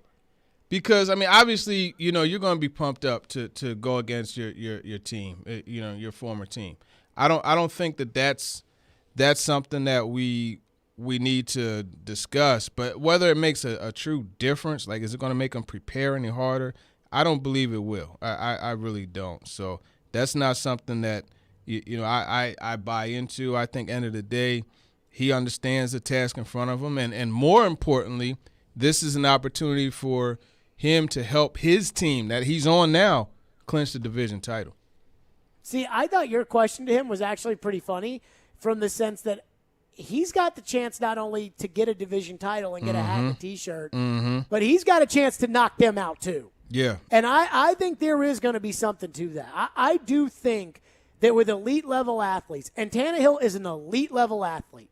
Anybody in the NFL is an elite-level athlete. That's why I have a problem with you saying these guys stink and they suck and stuff like that. Some dudes do suck, though, relative to the rest of the league. You're at the top level of the sport. None of them suck. Again, relative to the league. But the point is, Tannehill is an elite-level athlete. And while I don't think he's going to go out there and be Aaron Rodgers, I think there's something about mental focus. I thought that was kind of one of the big points of The Last Dance, was that Michael Jordan, once he had all the money, he had all the fame, he had championships, that he would use things to get himself mentally focused. And I think there's probably something to the fact that Tannehill can put the Dolphins out of the season as well, as kind of like, hey, you wanted to start over, you wanted to invest in Tua, you didn't believe in me, I'm going to the playoffs, and you're going home. I guess. I mean, I was curious what he would say. That's why I asked the question. But, I mean, I don't put a whole lot. Honestly, I asked the question because I was trying to get some juice for my post that's coming out on Friday. But I don't really see – I don't see it as a whole bunch of added motivation. I just don't. I would argue that, I mean, Tannehill – and I'm not calling Tannehill a liar, but you know that if Tannehill was seething about this opportunity, the last thing he would do is say, oh, yeah, I've been up all day getting ready, thinking about putting it to Chris Greer for trading me. Right. Even if that's how he feels. You know, right. He's the kind of guy that kind of he's gonna walk the line. You know what I mean? Yeah, he's going to walk the line. Wasn't it Roger Saffold when he threw that touchdown to Adam Humphries for the and one last year that said, oh, yeah, he said and one. And then I think you asked him about that, and Tannehill was like, yeah, I wasn't expecting that to get out there. Yeah, so, and I just think that's kind of the guy he is. I would say this. I mean, I'm excited to see how playing the Dolphins, affects him, if it has any effect on him at all. Yeah, I'm curious how it will affect him. I just want to see if he has any extra juice, in pregame. But, I mean, he's just such a – and that's the kind of like the gift for the team and the curse for us, right? Because that dude is so even keeled. You see him get excited, after a big play, but you don't see him like the world's about to end after an interception or anything like that. And I know some of the fans hate that, and things like that. But he's just very even keeled. You don't really see too much of that. And I think, with that being said, you're not really going to know for sure whether or not it's something that kind of made him elevate his game.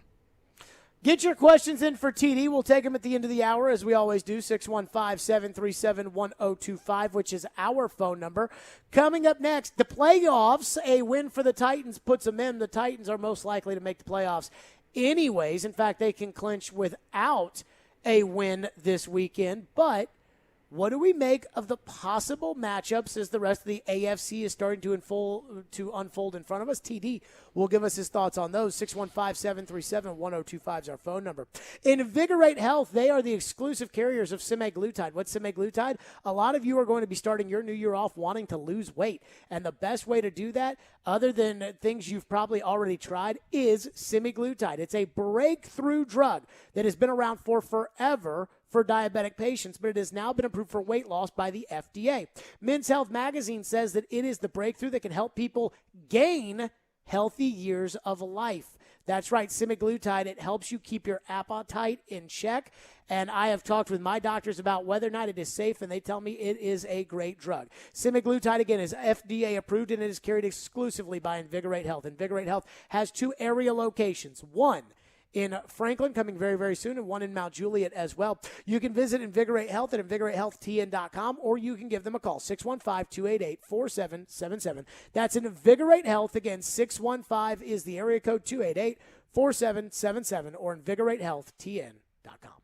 Hey, I'm Matthias Ekholm, and this is Smashville. Ekholm, his shot, he scores!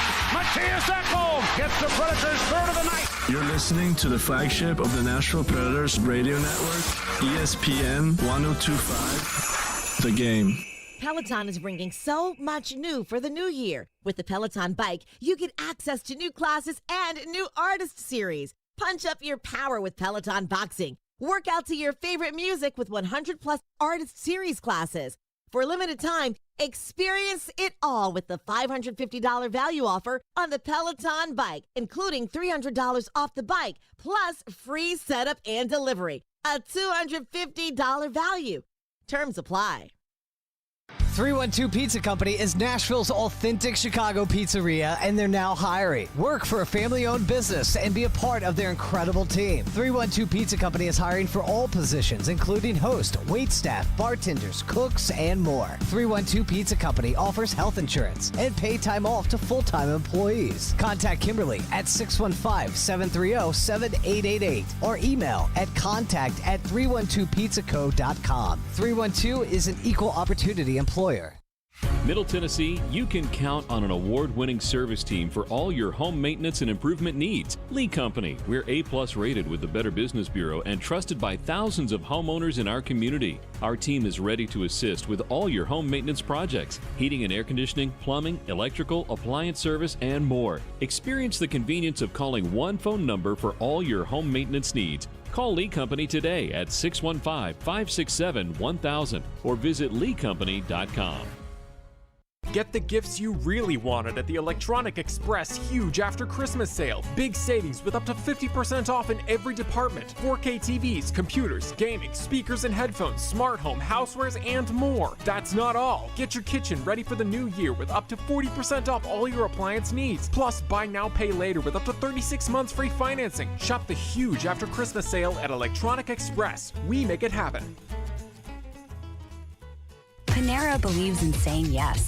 Yes to clean, fresh ingredients. Yes to the new chicken sausage and pepperoni flatbread topped with rich mozzarella. Yes to delicious mac and cheese. Yes to putting it on a sandwich, creating the grilled mac and cheese sandwich. And yes to impromptu road trips to Sandwich, Illinois. Because that's living life to the flavor fullest. Get $1 delivery when you order on our app. Panera. Live your yes. Pricing and product availability may vary. Visit PaneraBread.com.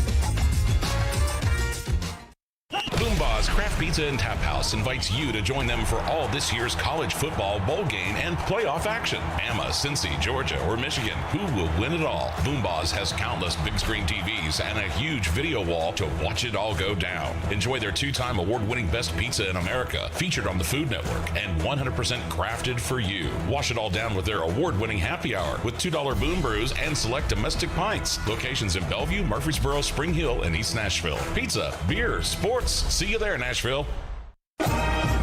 Hey Nashville, Vanderbilt football coach Clark Lee here, inviting you to tune in on ESPN 94.9 every Monday at 6 p.m. for the Commodore Hour, providing you with exclusive insights on Vanderbilt athletics.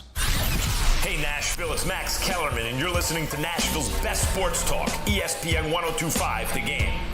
TD Power Hour is presented by Craneworks and RentalWorks and FreedomTireGuys.com. If the playoffs were to start today, which we know they don't, the Dolphins at the Titans, this Sunday's matchup, would be your 2 versus 7. Now, TD, I have played around with the ESPN.com playoff machine. I don't know if you've played around with that some of late either, but the more I know that crazy things can happen. Cincinnati could beat Kansas City. I'm not expecting it to happen, but it could happen. Mm-hmm. But most of the likely outcomes, even when you play around with it, really have the Titans finishing second, especially if they win this week against the Dolphins. And for some reason, it keeps having the Chargers come up as the 7th seed, even though the Chargers just lost the most unforgivable game on the road at Houston.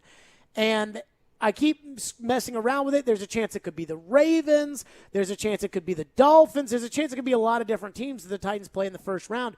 So what do you think about where the Titans sit and what is likely for them when you start to think about the playoffs? Yeah, I think it's most likely that they will remain at that number 2 seed. And obviously you want the bye, but I don't think that's so bad. I mean, here's the deal. I know a lot of the teams who have had the bye have advanced to the Super Bowl, et cetera, et cetera. But, I mean, I've seen teams have a bit of momentum. They have that bye, and then they come out rusty, and next thing you know, it takes a monumental effort to come back, and a lot of times they fall short. So that's something to look at. But I tell you this right now, the one team you don't want to see is the Colts. That's for sure. But the Chargers – The Dolphins, I think these are teams that would be pretty good matchups for the Titans. Even the Raiders are in there at 8-7. The Ravens, Lamar Jackson was able to practice somewhat today. I don't know if he's going to play, but that's another team that could be in there. But I like the matchup against all three of those teams. See, here's the thing that's crazy about the AFC playoffs is I believe that any of these teams in the AFC playoffs can beat anybody else. So Indianapolis and New England right now look like the 5 and the 6, and they would go on the road to Buffalo and Cincinnati. And I could see New England beating Cincinnati, and I could see Indianapolis beating Buffalo, or Indianapolis beating Cincinnati, or New England. Like, I could see all of that. Yeah. I could also see any of those 4 teams going into Kansas City and giving the Chiefs a little bit of a fit, especially, if it's Indianapolis, I could see them. Now, Indy does not play well outside of a dome traditionally come January, February, but I could see those teams, making it respectable. The 7th team, whether it's the Chargers, whether it's the Raiders, whether it's the Ravens, or whether it's the Dolphins, I think the 7th team is very clearly worse than all the other AFC teams. But that doesn't mean that they can't beat the Titans, because I think any one of those teams can come in here, and if they get the Titans on a bad day, can beat the Titans. Absolutely. And that's the thing, just the inconsistency that this Titans team brings. And what do they do consistently? Play down to the level of competition. And that's what they would be doing, if they were to get beat by, these number 7 seeds that you're mentioning. But, you're right about the Colts. My thing with the Colts, they remind me of the 2019 Titans, right? They caught fire late. They got the pack-and-play style of play, and that, they could win a game with that rushing attack. You know what I mean? And their defense is stout. They create turnovers. So the Colts, really, that's the team. If I'm the Titans, I fear them more than – well, I'm not going to fear any team. You know what I mean? But that's the matchup I'll be like, all right now, that's the one. Now, as far as teams going in and beating the Chiefs, I don't see the Bills going into Kansas City and beating them. I don't see that. Now, I could see the Colts doing that. I could see the Titans with Derrick Henry doing that. And I tell you what, this Bengals offense, I mean, look, man, Tyler Boyd is close to getting 1,000 yards. That will make 3,000-yard receivers, a 4,000-yard passer, and a 1,000-yard running back all on the same team. That offense is ridiculous. So they could catch fire too. Defensively there's some things left to be desired. but I could see them giving the Chiefs a run for their money. I think that the Bengals this week against the Chiefs will tell us not everything we need to know about the two teams, but it'll tell us a lot about, a lot of people look at Kansas City and they think Kansas City's just head and shoulders above the rest of the AFC. And I'm like, did we not just watch them play the Chargers right down to the nail in overtime? I mean, I'm not taking anything away from the Chiefs, but I just think that everybody is very, very close. This game is in Cincinnati, and I think for Cincinnati, they've been putting up these eye-popping stats, but a lot of people haven't been watching Cincinnati games. This is a big test for them. And, of course, there are huge implications for the Titans because if Cincinnati can win and the Titans take care of business against the Dolphins and the Texans, the Titans are getting the bye and all roads go through Nissan Stadium. Yeah. I mean, there's so many different ways that this thing could go, and that's the fun thing about what the NFL has been able to do, at least on this AFC side of it. I mean, the NFC too, man. There's parity, and there isn't one team where like, all right, you know what, they're going to win it. So that's good for the league and makes things more interesting. And, I just want to see how everything plays out. The one thing I do hope is just that, we don't have these COVID issues, having an impact on how these games turn out as far as guys being available or not available. Well, I said this yesterday that Carson Wentz, even if the Colts lose this game, it really doesn't hurt their playoff chances as much as you would think with 2 games left. The Colts are pretty safe. And they've got Jacksonville the last week of the year, and Jacksonville's pretty much quit anyways. So the Colts will find their way into the playoffs, but it does mean that Wentz won't be tested the rest of the year, and thus they would not have to worry about losing Wentz for a potential playoff game. To the best of my knowledge, TD, A.J. Brown and Derrick Henry haven't tested positive this year, and that worries me just a little bit because how would you like it if on Thursday – one of those 2 guys were to test positive before you were to play a Saturday or Sunday playoff game, and now all of a sudden you're getting ready to play the Bengals, and you're going to need points, and Derrick Henry's out, and now, oh my goodness, what do? I'm with you. I am worried that COVID may wreck the playoffs a little bit. Yeah, I mean, you see what it's doing to this bowl season, so, hopefully it will be a lot better in the playoffs. I mean, it looks like the league is doing everything it can to make sure that this doesn't have a huge impact. I mean, why else would they change this thing to, the 5 days, the new protocols that you have, regardless of your vaccination status? Biggest threat to the Chiefs in the AFC if they get the 1 seed? Look, man, it's the Colts. It's the Colts. I want to say the Titans, right? But the thing is, I mean, look, Henry will be back. He'll be back, but still, there's a whole like boarding acclimation. Yeah, there's that process that they have to go through. Can they afford to do that? Against a hot team like the Chiefs that could score points in bunches. I don't know, but I look at this Colts team. I really do think that they could. I mean, you got guys up front that could get off to the quarterback. Obviously they don't have anybody that could run with Tyreek Hill. Not many teams do, but I mean they're strong up the middle. And the rushing attack, like that rushing attack, can be their defense. So I'm going to say the Colts. I just dome team, especially if it snows in Kansas City. Listen. Don't get too caught up in that. Floyd, that was Floyd. That's Floyd's impact on me is the dome team thing. They run the football. Jonathan Taylor, guess where you think he spent all his life in Indianapolis? Exactly. It gets cold out there. That's not an issue.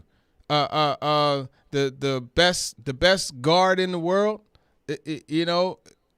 he went to Notre Dame. You see what I'm saying? Like these guys have played just because they play for the Colts. That doesn't mean that they're all of a sudden not able to play in the cold weather. That team is built to play in the cold weather, to be frank with you, because of their style of play. I am not a humongous believer of the Colts, but everybody else is, so I guess I'm the one who's who's out on it. Let's get to your phones for TD next. 615-737-1025 is the phone number, 615-737-1025. We'll write to your text for TD if you want to get your thoughts in as well, 615-737-1025. The TD Power Hour is presented, as always, by Craneworks and Rentalworks and by FreedomTireGuys.com. Let me tell everybody, tomorrow, tune in for the TransPerfect Music City Bowl on 102.5 The Game and ESPN 94.9, as well as our sister station 93.3 Classic Hits, as the Vols take on Purdue at Nissan Stadium. Kickoff at 2 o'clock, and coverage of the game is presented by Volunteer Hose and Gasket and Mercedes-Benz of Music City. Tickets available at MusicCityBowl.com. From the Fox 17 News Code Red Weather Center, I'm Fox 17 News Code Red meteorologist Dan Guthrie.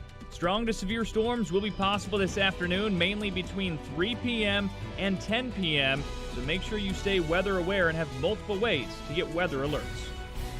This weather report brought to you by Hiller Plumbing, Heating, Cooling, and Electrical. Call the Happy Face Truck today.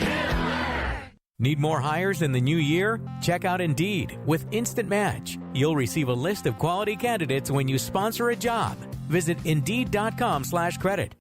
It's the official Bud Light Preds watch party as the Nashville Predators take on the Washington Capitals this Wednesday. Puck drops at 6, but the party starts at 5:30 with all kinds of specials. See you at Headquarters Beercade downtown Nashville on 2nd Avenue. Go Preds! Spring Hill Heating and Cooling is here to serve you. Is your AC or heating unit old and inefficient? Is it breaking down yearly? Now is the time to replace it. Waiting can cost you hundreds, if not thousands of dollars. Just like everything, the cost of a new AC unit is rising. Effective January 1st, all manufacturers are increasing prices up to 10%. Get ahead of the game and call Spring Hill Heating and Cooling, offering 60 months, no interest financing, and 10-year parts and labor warranty on all new units. Schedule now at springhillac.com or call 615-778-8855. Do great prices and selection on trucks and SUVs still exist? They do in Truckville. Sarah Chevrolet Buick GMC of Nashville has the largest selection in Tennessee. And we keep getting fresh stock on our lots every day. We're committed to offering you our best price and a 5-star experience, which is why we're still known as the destination for trucks and SUVs. Come visit Truckville, Tennessee today in person or online at sarahnashville.com. Treating erectile dysfunction with acoustic wave therapy has been getting a lot of attention lately. But you should know that some are promising results we just haven't seen and charging a lot of money for the treatments as well. This is Kim for the Tennessee Men's Clinic, and if you're looking at acoustic wave therapy or any option to help your ED, you really should call us first. Unlike wave therapy-only clinics, the Tennessee Men's Clinic wave therapy protocols do use acoustic wave technology, but we also often combine it with other treatments that can give most of our patients far higher satisfaction rates. There is no surgery nor any type of invasive procedure required. And even better, depending on your treatment strategy and with our urologist and provider's guidance, you can likely have sex the day after your appointment. We even have other treatments that can help you last up to an hour. Plus, for a limited time, we're waiving our normal appointment charge, which includes a PSA and T test, and offering a free ultrasound, altogether nearly a $400 value for free. So make an appointment today. Call 615-208-9090 or go to TennesseeMen'sClinic.com. Visit our website to learn more, including side effects, treatments, extra results vary. Cutting the price of your wireless bill feels good. Really good. Actually, it feels great. You should try it out. So cut your bill by switching to Straight Talk Wireless, now offering our $45 Silver Unlimited plan with 5 gigabytes of hotspot and nationwide 5G on America's largest, most dependable networks. The $45 Silver Unlimited plan from Straight Talk. Straight Talk Wireless. No contract, no compromise. A month equals 30 days. See terms and conditions at straighttalk.com. 5G capable device required. Actual availability, coverage, and speed may vary. Robbie Stanley. Coming in off the water. Yeah. Coming in there to tailgate. Joe Rex Road. That was fun. Get your morning started with Robbie and Rex Road every weekday from 6 to 10. Presented by Volunteer State Bank on Nashville's best sports talk. ESPN 102.5 The Game and the Game Nashville app. This is Stillman and Company. Delivered by TriStar Moving. So yesterday we chided Joe Rexrode, not even to his face, but we just chided Joe Rexrode, and he changed his flight because he was like, oh, I might have to cancel Jared versus Joe. Nope, Jared versus Joe an hour early because we're off for an hour for the Preds, so Jared versus Joe in just a little bit. But it's the TD Power Hour presented by Craneworks and Rentalworks and FreedomTireGuys.com. Questions for TD, phone lines driven by WilsonCountyHyundai.com. Adam Nervous letting Adam kick us off this segment. Adam, you're on with TD. Go ahead. Yeah, you should be nervous, man. That's not bad. ATD, so, all right, man, I did enjoy your Titans Not Dead article the other day. Thank you.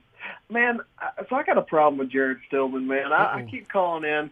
I think he thinks that if your quarterback is either Tom Brady or is Jake Locker, he doesn't think it's anything in between. That's my biggest problem with this guy is that I'm going to defend Tannehill until we fire him, pretty much. But my main thing is Tannehill is what his team is. He is what the guys around him is. And so when we have a good tight end, when we have linemen that are, healthy and playing capable, he's a good quarterback. He has time. He's a good quarterback. When he doesn't, he is a very lousy quarterback. But I think Jared's, I can't listen to it anymore. You know what I mean? Like, I can't hear him say that we have a bad quarterback that we have to hold to $30 million worth of performance when it's just not who Tannehill is, man. He's getting paid like that. They're all getting paid like that, but he could be somewhere in the middle. Am I right? I think he can be somewhere in the middle. He actually, and that's a great call, Adam. He's actually dropped towards the middle of the pack. I actually had him in the top 10. But here's the thing, right? You look at when the contract was signed, and you look at what he did. This organization suddenly found themselves on the step of the Super Bowl.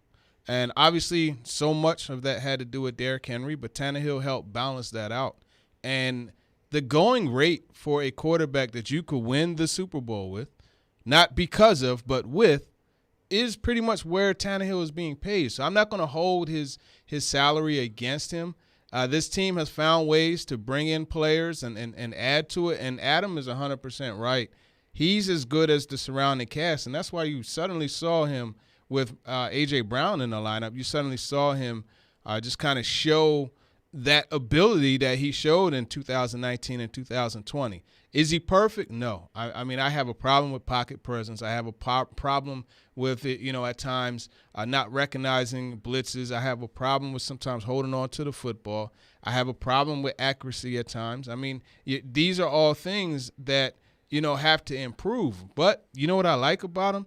He's tough. He'll stand in there and deliver the ball in the midst of traffic. He will push the ball down the field to A.J. Brown. He'll make tight window throws. He has the ability to make plays with his legs. He has 7 touchdowns this year. That's second only to Jalen Hurts, and that's a career high for him rushing the football. And if you want to hear, and this is a little teaser, but if you want to hear a pretty thorough explanation of the interceptions that he's had, on Talking with TD, I talked to Dan Orlovsky, and I plugged the quote in, and you could hear Dan explaining just how that play-action passing game kind of gets into some of the interceptions that he's thrown. Do you think Vrabel – you asked Vrabel a question on Monday about Tannehill's stats and his performance, and Vrabel really hammered home how much he appreciated Ryan Tannehill's toughness. And instead of talking about any of the other issues that we've brought up, whether it's wide receivers running the wrong routes, dropping balls, guys not being talented enough to get open, he really highlighted pass protection. What did you make of that? Yeah, well, here's the thing. Any quarterback, if you give him time, he's going to pick you apart. Pretty much. Unless it's Jimmy G. Yeah, and even Jimmy G, you give him time. Like, let's not sleep. Garoppolo got some ability now. He'll pick you apart if you give him time, but it's just – he tends to see shadows. But keeping this on Tannehill, I mean, he's right. You saw on Thursday, that's what he led off with. You saw on Thursday how if you give him time. But the thing is, it's not always going to be a perfect pitcher. And that's something that I know the Titans understand. I know that Tannehill understands. So really it comes down to how are you going to elevate yourself above a muddy situation. When that pocket gets dirty and you got to slide or move within the pocket, slide to your left, slide to your right, step up, what have you, or break the pocket and attack the line of scrimmage and push the ball down the field. Those are the things that I think separate a middle-tier quarterback from a top-level guy. One texter texts into the text line and says, what do you think the chances are that the Chiefs drop their game against the Bengals and that the Titans win out to get the number 1 seed? I'm so worried this will turn out to be a season of what-ifs. Yeah, the big what-if for me, like I'm not going to front. I always say what if Derrick Henry didn't get hurt. I mean, the history that we would have seen. You understand this guy hasn't played 7 games, and he's still like 6th in the NFL in rushing? Good Lord. So, I mean, that's the what if. But, I mean, to answer the question, there's definitely a chance. Like I said, this Bengals team is playing really well. And here's the deal. They got 3 monsters at receiver, and not many teams are 3 deep at corner to match up to that. So, absolutely, they could go in there and jump on the Chiefs. You know what I mean? That's not unheard of. But just the same, you look at this pass rush that the Dolphins bring, they could come in here and jump on the Titans. So, I mean, it could go either way. I think there's obviously a chance that, you know, the Titans could end up with the number 1 seed, but they have to handle their own business first by beating the Dolphins and then beating a Texans team that has pretty much mailed it in. Devin from Dover texts in and asks, if we don't hear anything about Derek by the end of the week, should we be worried about him for the playoffs? No. Monday will probably be the day. If he's going to be put into action on Week 18, which I think is very possible, you'll hear the announcement on Monday. They'll designate him to return. I think it's very, very possible, though. Ryan in Nashville texts in and says, or it asks, how would you attack this Dolphins defense? Good question. I would attack it. Wow, that's a tough one. What I'm doing is I'm establishing that run, and then I'm going to work play action. And I think the key is moving A.J. Brown around. I had mentioned earlier that Xavian Howard, he could bump inside and cover a receiver if he's lined up in the slot, but I think there's more opportunity for the receiver in the slot. You had a two-way go, so it's tougher. You don't have the sideline as your teammate, you know, as far as the defense is concerned. So I would work that play action, pass over the middle, you know, to A.J. Brown. I think that's really the key. Their linebackers match up pretty well with tight ends, so that's something that may not really give you an advantage. And then also, I'm picking on Byron Jones with some double moves. I think the other big story of the game, to me, is the other side of the ball, which is Tua versus the Titans defense, because I'm not a humongous Tua fan anymore. Me either. And I really never was, honestly. But, I mean, Jalen Waddle is a bad dude. Waddle got that juice, man. When you talk about the Cincinnati receivers, he's every bit as good as those 3 guys are for Cincinnati. Well, maybe not as good as Chase, but I say that because, like, I could see if this is a close game, Tua makes a throw to Waddle or something that changes the game, but I really do want the ball in Tua's hands, and I really do want to see if Tua can beat the Titans defense. Well, yeah, and I mean, yeah, he's every bit as good as the 3 Bengals guys, but remember, those 3 Bengals guys are on the field at the same time. Yeah. There's a difference. Yeah. So the thing is, what they do with Waddle, and this was actually a topic of Whiteboard Wednesday, they move him around, right? And they find ways to get that guy to football, and it helps make up for their lack of running game. Because that's one thing. Between the run blocking and just the running backs, period, it's not too sharp. So I think when you look at Tua, he brings a lot. Tua to Waddle, he brings a lot to the table because Tua is able to trust him in getting those free yards. You know, you throw a short pass because he's not just a guy that will run by people down the field.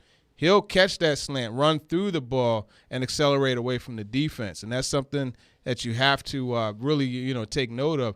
I like the matchup, and I asked Christian Fulton about possibly cat coverage with him, and he had a big smile on his face, and he said if given the opportunity, he would welcome it. But they did match up in college, and Fulton, it was, a pretty good back and forth. So I don't know if he's going to travel with Waddle. I don't think so, but that is something to watch. But as far as Tua is concerned, I go back to that game against Clemson where they just really confused him. It was the one that they lost. They were able to confuse him by giving him different looks pre-snap and post-snap and making him hesitate a bit. And Tua will have the tendency to, try to force the big throw. You saw that against the Saints where, all he had to do, it was an interception. I think it was P.J. Williams picked it off. He overshot the receiver on the deeper route, but he had the crosser right there and it was open. So I think, they could have some opportunities to get their hands on the football this week.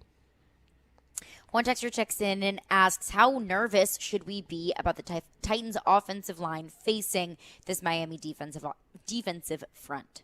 Yeah, that is something that I would be nervous about because, I mean, like I said, these guys, and it's not just the front, man, everybody's involved, and that's something that if you watch, you see, like I said, Eric Rowe blitzing the backside. You see, Christian Wilkins, Manny Agba. They have a good group of pass rushers. Nobody is of the elite tier, but you should definitely be nervous because they also use Jerome Baker. They blitz him, and there's a lot of things that they're able to do in order to get after the quarterback. Like I said, they lead the league in sacks, so you should be nervous. Taylor in Fort Campbell asks, who do you think is the most dangerous AFC offense? You know what, man? I'm going to say the Bengals, man. Ooh. I'm going to say the Bengals. Not what I was expecting. Now, here's why. They could attack all levels of the field. T. Higgins isn't a burner. Jamar Chase isn't a burner. But those two guys know how to stack DBs, and they are deep threats. But then T. Higgins and that big body work in the middle of the field. Chase getting yards after the catch on the slants. And Taylor Boyd, one of my favorite receivers in the league, working the slot. You got Joe Mixon. See, that's the difference. Joe Mixon coming out of the backfield. He's a 1,000-yard rusher. The Chiefs don't have that. And Joe Burrow is as cool as the other side of the pillow, man. That's a guy like Joe Burrow. I would take him in the hood and not have any problem because he's just cool like that. You know what I mean? Awesome. He's awesome. He is awesome. And it's not trying too hard. He's just naturally cool. TD, as always, talking with TD this week. You told me Dan Orlovsky on the program.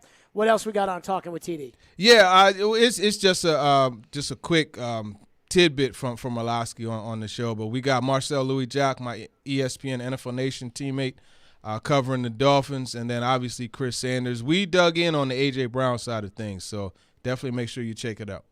Talking with TD. Again, TD, thinking of you and everybody at ESPN NFL Nation after the passing of JD in Chicago. And, again, just a tragic story. An 11-year-old who lost both parents to cancer 2 years apart. Just absolutely tragic for all of you guys at NFL Nation. TD, appreciate you. As always, have a happy New Year. For sure. Appreciate both of you and Ian in the back, too. Happy New Year.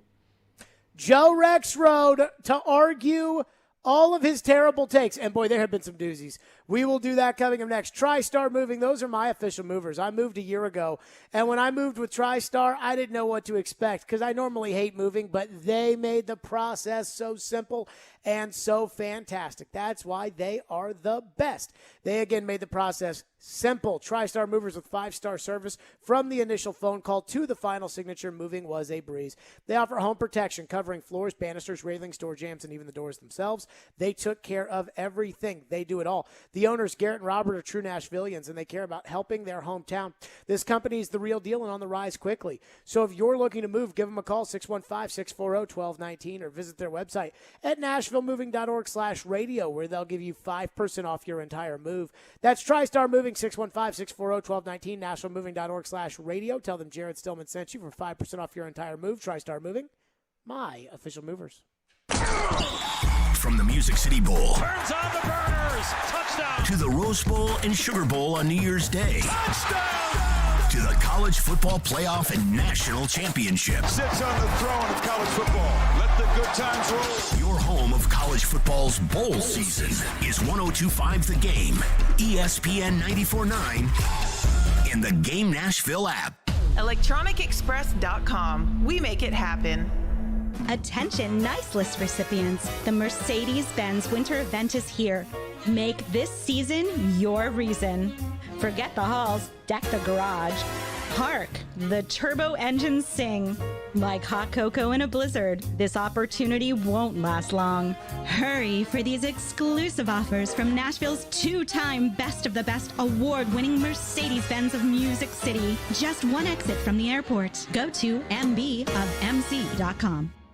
Didn't get what you wanted for Christmas this year? Never fear. Hi-Fi Buys is here, and we have it in stock. We plan months in advance for our legendary After Christmas sale, and this year is no exception. We made special purchases ahead of supply chain shortages and huge price increases. Of course, some prices have risen, but we made sure you can still get the quality you want at a price you can live with.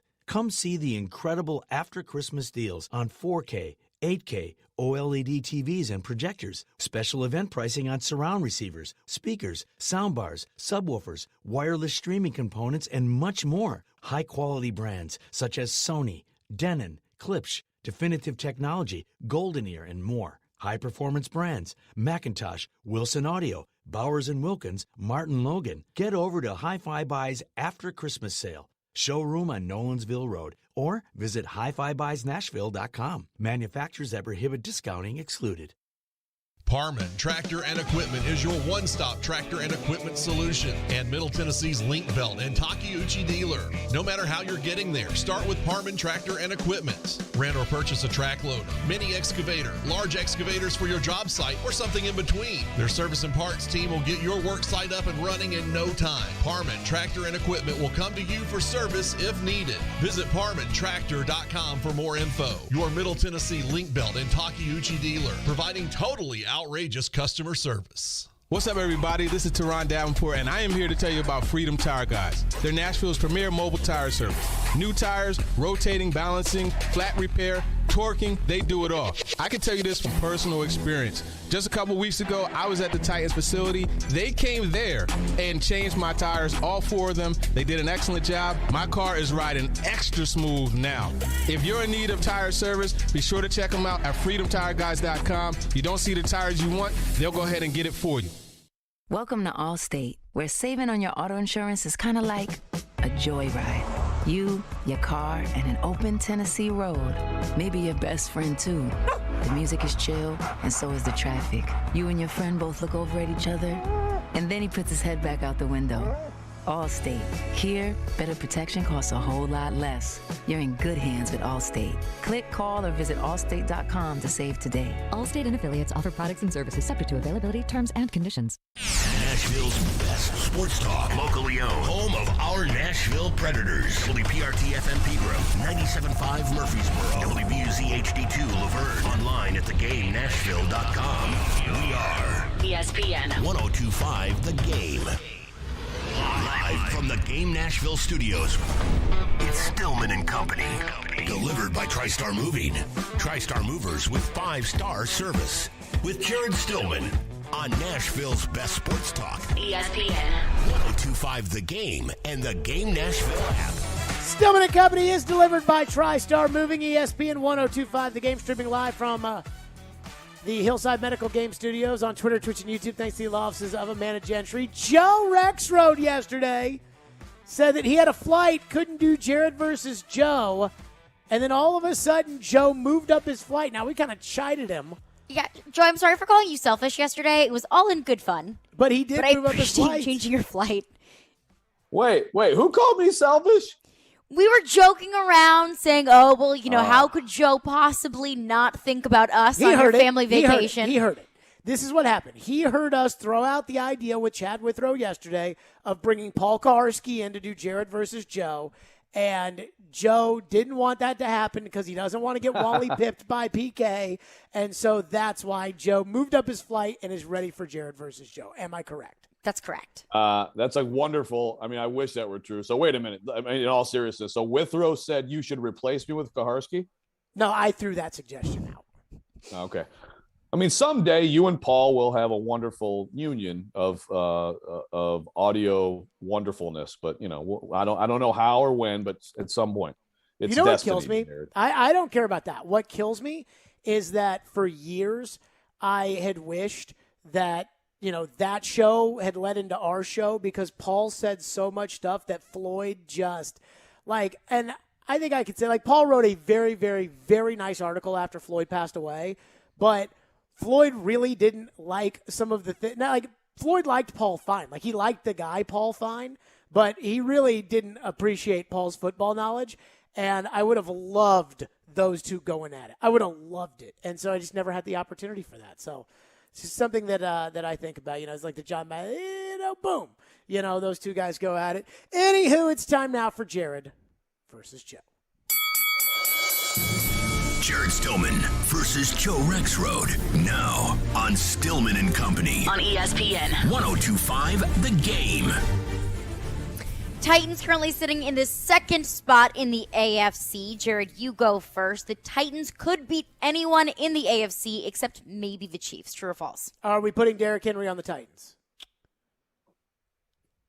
Yes, because I still have them in the playoffs. Titans can beat anybody in the AFC at Nissan Stadium. I think if they have to go on the road to Arrowhead, I don't think they'll beat the Chiefs. And, I mean, could they beat the Chiefs? I guess they could. The thing that you have to realize about the Titans in the playoffs is right now the top 6 teams in the AFC, while I do think Kansas City, especially if they're at home, is better than all the other ones, is that I really don't think that there's a lot that separates these teams. I don't think there's a lot that separates Tennessee from Buffalo or Indianapolis or Cincinnati or even, if you want to throw in the Patriots, who Joe can't stand. I think they're all very similar, and I think that a game of those teams would all be 1 or 2 plays here or there. And so you're asking me 3 games in a row, can the Titans beat all of these teams and not make a critical mistake that hurts them? Right now they make too many critical mistakes on offense. Maybe A.J. Brown and Derrick Henry help that. They make way too many critical mistakes on special teams. And the defense, if Bud Dupree's out there, is a lot different than if it's not out there. I think they can beat anybody in a one-off. But the idea of having to win 3 in a row and going 3 games without making those mistakes, including one of which will be at Arrowhead Stadium, where mistakes would be at a premium, where one mistake is 7 points going the other way for Kansas City, I have a hard time believing the Titans would be able to do. I thought you were Mr. Tough Guy who gives these strong answers and doesn't couch your answers. Oh, but then there's this too, and you got to remember this. Also, the reason you lose so often, there's many reasons, but one of them, Jared, is that you don't actually listen to Caroline's questions. Here's the answer: yes. She just asked if they could beat anybody. She didn't ask if they can win 3 in a row or go win here or there. Yes, the answer is yes. They can beat anybody in the AFC on a given day, in particular if 22's in the backfield. The evidence is very clear on that already. We know they can lose to anybody too, but the evidence is clear. Not that Kansas City hasn't changed, but yes, Kansas City is a team that can be beat in these playoffs. We were so overboard a few weeks ago about Kansas City. The run is over, and oh God, they're just toast. They're bad on D. They can't even figure out their offense. You take away Hill and Kelsey, and they have nothing going. And now all of a sudden they're the absolute unbeatable juggernaut Chiefs? No, they're not. They're beatable. The Titans, if healthy, if playing their best game, can win against anyone in the AFC. But we already know that. I mean, the thing is, that's what the question was. That's what the question was. Okay, then if Caroline asked the question, can the Titans lose the next 2 games to the Dolphins and the Texans and not make the playoffs? And the answer is yes. But do we really think that's going to happen? No, we don't think that's going to happen. So if you just want me to answer the question verbatim what she asked, or do you want me to explain it in the context of what she's really asking, I think those are 2 different things. Yeah, okay, the Titans can win any game. So, the Titans can lose any game. I will say this. I think it is infinitely more likely. Infinite's probably a little too strong. I think it is incredibly more likely that the Titans drop a 2-7 game at home than it would be that they go on the road to Arrowhead and beat the Chiefs. Now, that wasn't the question, Joe, so I don't know if I'm allowed to give that opinion, but I think that it would be more likely that they would lose to the Chargers at home than it is that they're going to go on the road to Arrowhead and beat Kansas City. You're welcome to ramble on with whatever mealy mouth answer you want to give, but I would agree on your last thing that it's more likely, incredibly, dramatically, extremely. No. Opinions are embraced and encouraged on this platform. Thank you. Yes, of course. Next one, Joe, I'd like you to go first. True or false, Ryan Tannehill is extra motivated for Sunday taking on his former team? Well, I'm sure the answer is true, but the problem is, and Jared doesn't seem to understand this, it doesn't matter that much. He's a quarterback. Neither, by the way, does anybody else on the station except for you and Robbie. What? Nobody on the station, except for Robbie, believes what you're about to say.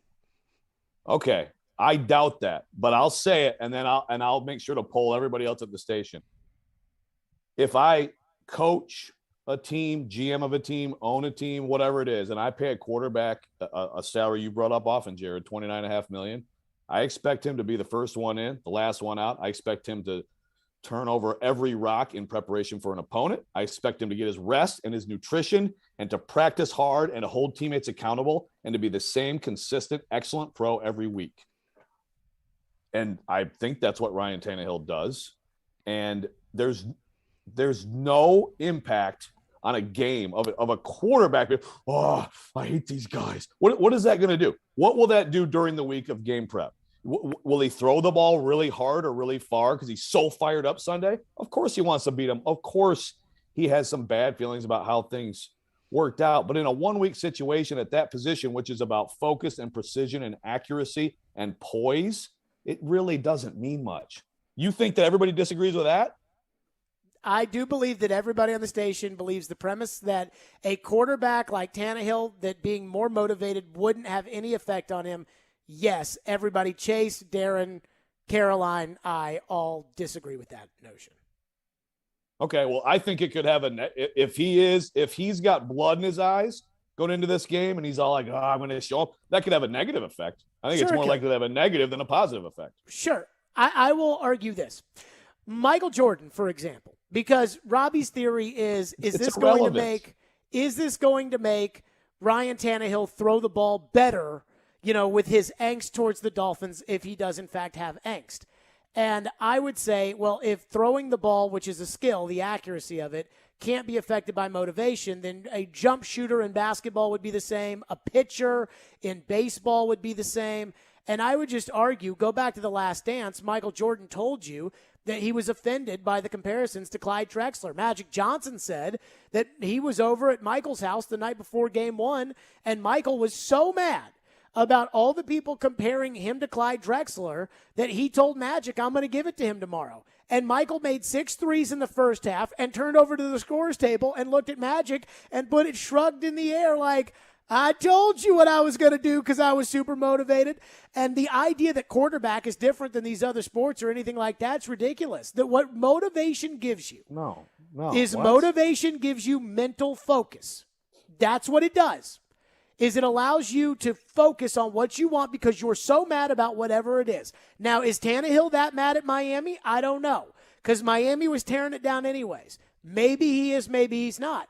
But I think the idea that it is irrelevant is just absurd, and that's kind of the way that you have couched it. No. It's relevant to what he's done in Nashville, period. I think that for sure. And the Jordan stuff, great, he had a hot shooting day, so it was because he was mad. What you do when you're Michael Jordan in any situation, when you want to take it to someone, is you guard the crap out of them because you're allowed to do that in basketball. You play both sides of the floor. You go into the paint and you try to take it and dunk on someone's head. You don't have that kind of opportunity as a quarterback. You have to read the defense, not get hit, and make accurate poised throws. So you think that Michael Jordan dominating Clyde Drexler and the shrug to Magic was just a lucky shooting night for Michael? I didn't say lucky. He was a great player. Michael Jordan did that over and over and over again in his career, whether he was pissed off about something or not, Jared. Do you He was always pissed off about something. Wow, that's the point of Michael Jordan. Well, yeah, he was always trying to find things to be mad about, but sure. Well, this is like Brady said. So I was watching the Man in the Arena docuseries, and when they lost the Super Bowl to the Giants that would have made them 19-0, Brady said, I don't know if I'd still be playing if we had won that game, because that's something that he hadn't done. Their motivation is real. And Jared, you are acting like it's not for a quarterback. I never said it isn't. But where it really takes root is during like an entire offseason when you put in that work that you then have to, meet out in weekly doses to prepare for the next opponent and the next. It's hard to win in this league. It's a cliche that's very true. Well, according to you, shouldn't the $30 million quarterback be working the exact same every offseason, every week anyways? Well, he should certainly be doing the same thing every game week. And he should have great off seasons. He should be working hard all the time, except when he's having vacation with his family. But you're saying that he could be more motivated one off season than another off season. Sure. Well, that could be during the week too. But what is going to change during a game week? You have to do the same process, the same routine. And this Joe, position how many columns have you written in your life? I have no idea, Jared. Okay, I'm going to guess that on one column you were more focused and worked harder than another column. Fair? Okay.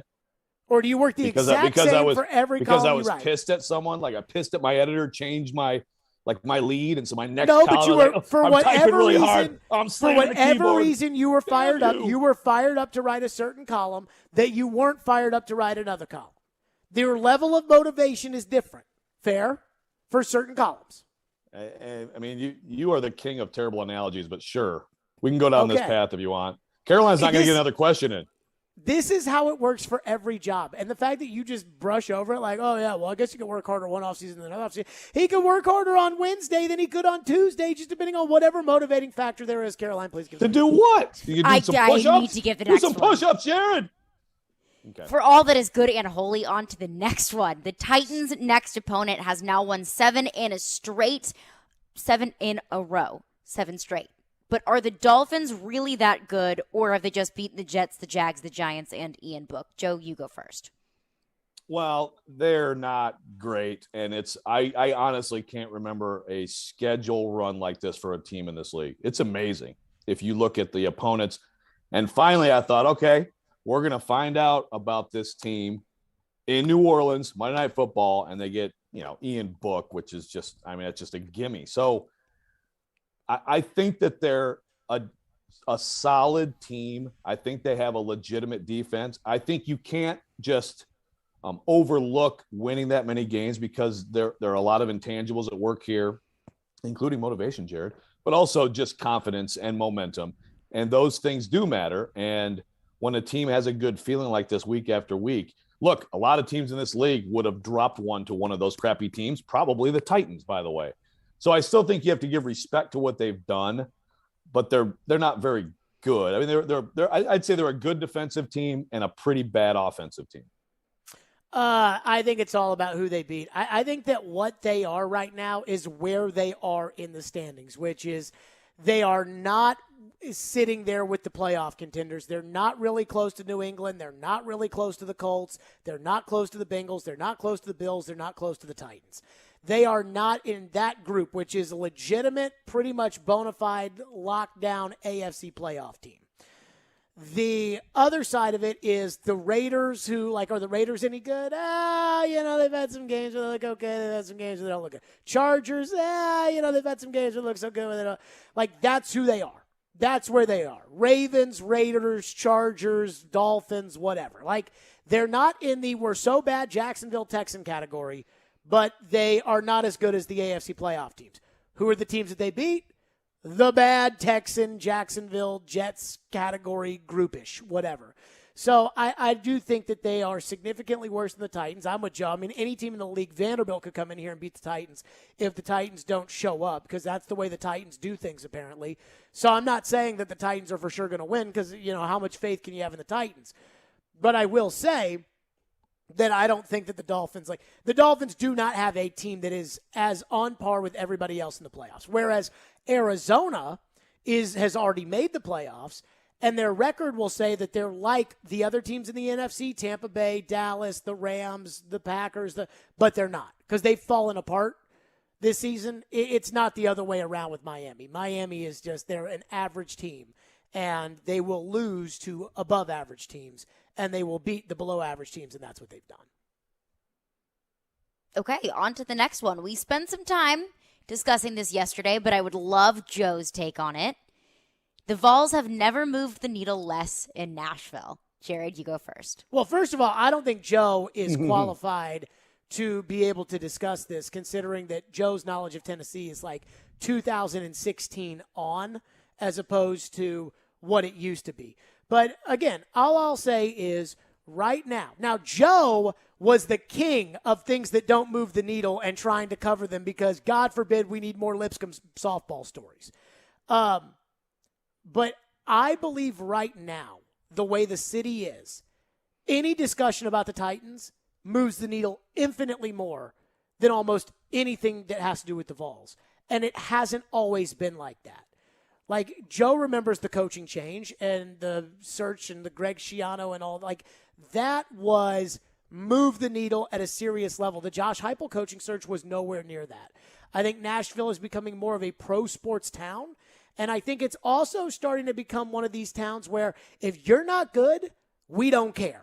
Like Miami, if you're not good, they don't care. Los Angeles, if you're not good, they don't care. Phoenix, if you're not good, they don't care. In fact, they may not care at all in Phoenix anyways. Yeah, I don't think they do. But, like, we're starting to become one of those places. And that's what happens when you're a big city that has other things to do. You know, you go to Philadelphia, there's nothing to do outside of Eagle football. So if the Eagles are bad, they'll just get mad and cry about it and yell out about it and boo Santa. So I think we're starting to become that. And I just feel like, as I've said, if Tennessee has another 10 years like the last 10 years and Alabama has another 10 years like the last 10 years, then there will be more Alabama football fans in 2031 than there will be Tennessee Volunteer football fans. Well, it's a long way to go to get there, Jared. You know, the problem with this discussion is, you know, you have to go by really, what are we judging this on? You know, I mean, I believe that Tennessee, the Vols, you know, moved the needle seriously in Nashville. And I mean, I have to go, I have to go anecdotally on that. I have to go with like when they play at Vanderbilt in football, or when they had some great teams that played in Nashville in the SEC tournament. It's not like men's basketball is a traditional Tennessee power sport, but when they're good, my goodness, do these people show up and they cover the streets of Nashville in orange. I can go by other measures, you know, on the writing side of things that tell me that Tennessee is flat out the most popular sports. Tennessee football is the most popular sports franchise in the state. And I still think very, very popular and important here. Now, if you go by TV ratings, the Titans ratings this year were a lot better than the Vols. So I think Jared's overstating things here. And I think if you made, and I don't remember exactly how you phrased that tweet that everybody got pissed at you about, but I thought it was just dramatic and overstated. I mean, maybe you're right that they never have moved it less because it used to be the only thing here. So I mean, you may be technically right, but I still think that the spirit of that was wrong. And I think you're a little bit off base here. What do you think the spirit of it was? Well, the spirit of it made it sound like they mean nothing here. I don't think that's what you necessarily meant, but that's how it came off. I mean, I assume Vol Twitter just annihilated you there. I mean, I saw a few responses. I was like, oh, this will be fun for Jared. Well, you know me. I've never been worried about Vol Twitter.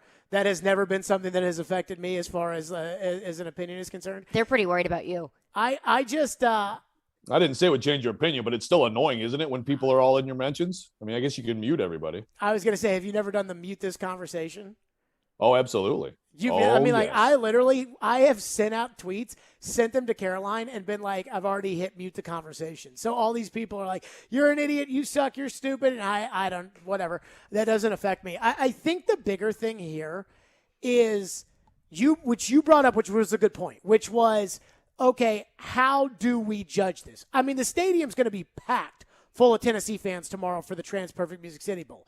But at the same time, like I said, Kentucky basketball takes over downtown every March, and we're not going to do 4 hours on Kentucky basketball. I have my little hypothetical radio situation that was totally hypothetical the other day, that if you had a radio station that went all in on Tennessee Volunteers and hired like former Tennessee Vols, and you know their listenership just kept going down, that would probably give you like maybe a little bit of hint.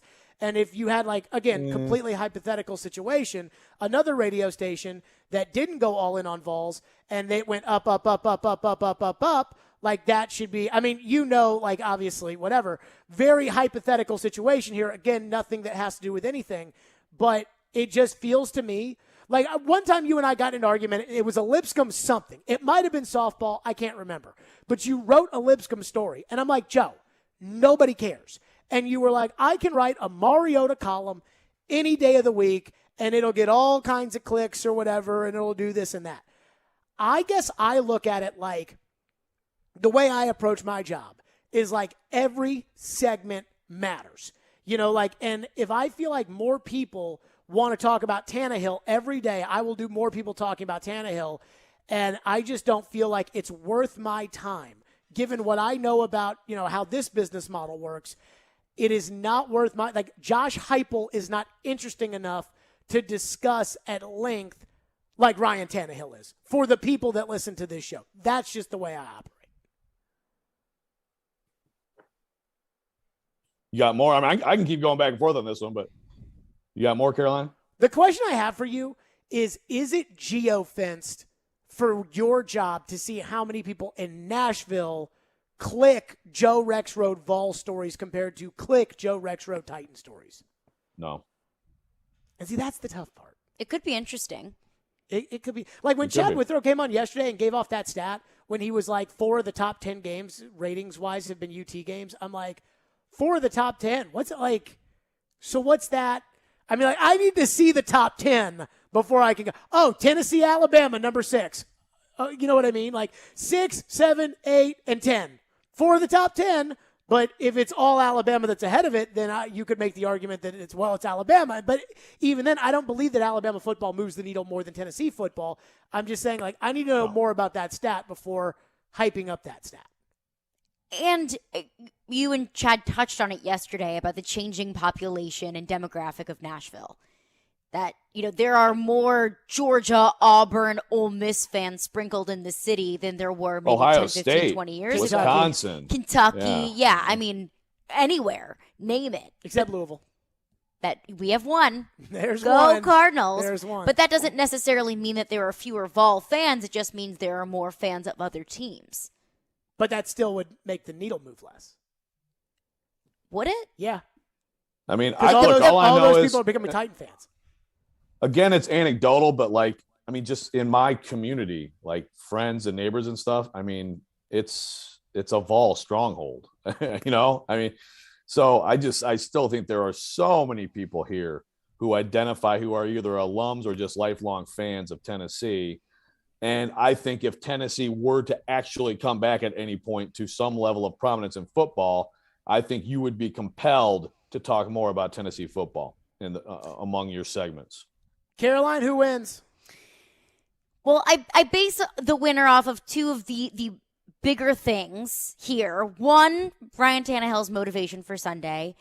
I understand that he is a professional quarterback and this is his job and he goes through the motions, but you have to think that there isn't just like a little bit of fire under him this week, knowing that this was the team that drafted him. This was the team that didn't believe in him. So, Jared, you win this one. Yes! And also, I can't put too much real estate in wins over the Jets, the Giants, and the Jags. Indian book. I just can't. Like, the Dolphins won that game by 50 on Monday night. It still kind of looked like they kind of sucked. But they didn't even win it by 50. Joe, take your L. That's fine. For the record, I think there is a fire. I just don't think it matters that much. But that's fine. Congratulations, Jared. Caroline, thank you. Excellent questions. Thank you. I hope you enjoyed your vacation, Joe. There we go. Joe Rexroad joining us on the Thanks, program. guys. So, by the way, let me just state for the record, the biggest thing that I thought should have cost Joe the loss was so Michael Jordan had a good shooting night. That was pretty bad. What? So Magic Johnson tells us, I'm playing cards at Michael's house because I'm doing the game for NBC. And Michael's like, I'm going to give it to this dude. And then Michael hits 3 threes in the first half, turns over to the scorer's table, shrugs at Magic, and we're supposed to say that's a good shooting night from Michael Jordan? I would say that's one of the best, most iconic moments in sports is the Michael shrug. And Joe's like, no, if he's motivated, he'll dunk on him. Michael Jordan is one of the best basketball players of all time, if not the best basketball player of all time. So, yes, he has other big nights. But like that one, you have to think that there's extra motivation there. And I think that same kind of fire lives in any sort of professional athlete. Jared versus Joe. Coming up next, 6-pack picks. We don't have a show on Thursday or Friday. We got the Music City Bowl, which I'll be on the Music City Bowl postgame show. And we've got the college football playoffs. So we are just rocking and a-rolling. 615-737-1025. 6-pack picks. So we'll pick the Titans game and all the other games as well here on Stillman and Company. Let me tell everybody that tomorrow it's free, or Friday, tune in Friday as we give away free beer and burgers courtesy of Joyland in East Nashville. Listen for your cue to text the game text line and be qualified to win a Joy Beer and Joyland's new Smash Burger Deluxe. It's free beer Friday served by Joyland in East Nashville. 6-pack picks next. It's ESPN 102.5 The Game. Titans put an exclamation point on a heck of a victory. The Titans sit at 10-5 as the Dolphins head to town. Into the end zone. Touchdown, Dolphins. We have you covered on all the news. Talking about a team that has gone to an AFC title game, won the AFC South last year. You're on the verge of winning the AFC South again. As they look to wrap up the AFC South. You win the 2 games, you're the 2 seed no matter what. Keep it locked on Nashville's best sports talk. ESPN 102.5 The Game and the Game Nashville app. Need more hires in the new year? Check out Indeed. With Instant Match, you'll receive a list of quality candidates when you sponsor a job. Visit Indeed.com/credit. Need a new roof? Get a roof built with integrity from E2 Roofing. E2 is a veteran-owned and operated local roofer with 95 5-star Google reviews and Better Business Bureau A+ rating. E2 Roofing is a veteran-owned and operated local roofer with 90 5-star Google reviews and Better Business Bureau A+ rating. E2 assists customers with roof repair and replacements through insurance claim assistance. Find out if insurance will pay for your new roof with a free inspection at e2roofingnashville.com. Get the gifts you really wanted at the Electronic Express huge after Christmas sale. Big savings with up to 50% off in every department. 4K TVs, computers, gaming, speakers and headphones, smart home, housewares, and more. That's not all. Get your kitchen ready for the new year with up to 40% off all your appliance needs. Plus, buy now, pay later with up to 36 months free financing. Shop the huge after Christmas sale at Electronic Express. We make it happen. Screwball Peanut Butter Whiskey is the official whiskey of the NFL pregame broadcast on ESPN 102.5 The Game. Screwball is the original and most awarded peanut butter whiskey in the world. Made with real whiskey, peanuts, and peanut butter, Screwball is all natural flavor to be enjoyed as a straight shot, in an espresso martini, peanut butter old fashioned, or a PB&J shot with a berry liqueur. Check out screwballwhiskey.com/recipes for more. Be sure and ask for Screwball by name at your favorite watering hole in Nashville. Enjoy responsibly. 2021 Screwball Spirits LLC, San Diego, California. Whiskey with natural flavors, 35% alcohol by volume. When Nashville is in need for tire sales or service for their business, the Tire Man has been there for over 20 years to help. The Tire Man repairs new and used tires for construction equipment, dump trucks, 18-wheelers, box trucks, fleets, plus they sell new tires for vehicles of all sizes. When your company needs tires, call the Tire Man, 615-663-6040, where they come to you, fully licensed and insured, and they can't wait to work with you. That's the Tire Man at 615-663-6040. Nobody protects you from mayhem like Allstate. I'm a speed bump. Did you hear what I said? I'm a speed bump. And if you have cut-rate car insurance, the cost to reattach your muffler could really be a bump in the road. So switch to Allstate, save money, and be better protected from mayhem, like me. Based on coverage and limits selected, subject to terms, conditions, and availability. In most states, prices vary based on how you buy. Allstate Bar and Casualty Insurance Company and affiliates, Northbrook, Illinois. Are you a father that is passionate about your fundamental constitutional right to parent your own child or children? Has your parenting time or your income been affected by COVID? This is Amanda J. Gentry, and I am a fierce defender of your constitutional rights. The courts in Tennessee are under an obligation to maximize equal parenting time. We do not live in an every other weekend world anymore. At the law offices of Amanda J. Gentry, fathers are extremely important, much like my own father was. Go to AmandaJGentry.com or call or text 615-604-6263. That's AmandaJGentry.com. Winter's a bad time for your furnace to go out, but it's never a bad time to call Lee Company. Our heating and air conditioning pros are available 24/7. No heat? Don't wait. Call Lee Company now at 615-567-1000. Our expert technicians will diagnose the issue and fix it right the first time. When you're cold, you need someone you can count on to bring the heat. Call Lee Company now at 615-567-1000 or visit leecompany.com. Do great prices and selection on trucks and SUVs still exist? They do in Truckville. Sarah Chevrolet Buick GMC of Nashville has the largest selection in Tennessee. And we keep getting fresh stock on our lots every day. We're committed to offering you our best price and a 5-star experience, which is why we're still known as the destination for trucks and SUVs. Come visit Truckville, Tennessee today in person or online at sarahnashville.com. Brian Porth back again to tell you about Dr. Kelly Rice, Family Cosmetic and Dental Sleep Medicine. Earlier this year, Dr. Rice, I was disappointed to have a cavity filling even after brushing my teeth all the time and having regular checkups. Ryan, cavities are like any other health condition. You don't really know you have one until it gets bad. Recently, I saw a patient for treatment that they had been putting off. Something that could have been simple to fix 6 months ago turned out to need a root canal and a crown. Postponing treatment costs more and takes time away from work. Well, I can attest to the fact that if I had not been doing regular checkups, I may have had to get a root canal by now. But thanks to your great staff that has been taking care of me for almost 15 years, my teeth are as good as they've ever been. Well, we do things differently. I want to let people know that if they're afraid of pain or worried about the cost, they are not alone. Don't be embarrassed. We understand. Give us a call at 615-373-4488. That's KellyERice.com. Dr. Kelly Rice, Family Cosmetic and Dental Sleep Medicine, 615-373-4488. Cutting the price of your wireless bill feels good, really good. Actually, it feels great. You should try it out. So cut your bill by switching to Straight Talk Wireless, now offering our $45 Silver Unlimited plan with 5 gigabytes of hotspot and nationwide 5G on America's largest, most dependable networks. The $45 Silver Unlimited plan from Straight Talk. Straight Talk Wireless. No contract, no compromise. A month equals 30 days. See terms and conditions at straighttalk.com. 5G capable device required. Actual availability, coverage, and speed may vary. Hey, Nashville, it's Mike Greenberg, and you're listening to Nashville's best sports talk, ESPN 102.5 The Game. Final show of the year, Predators game day coming up. Pregame starts at 5 o'clock. TransPerfect Music City Bowl tomorrow.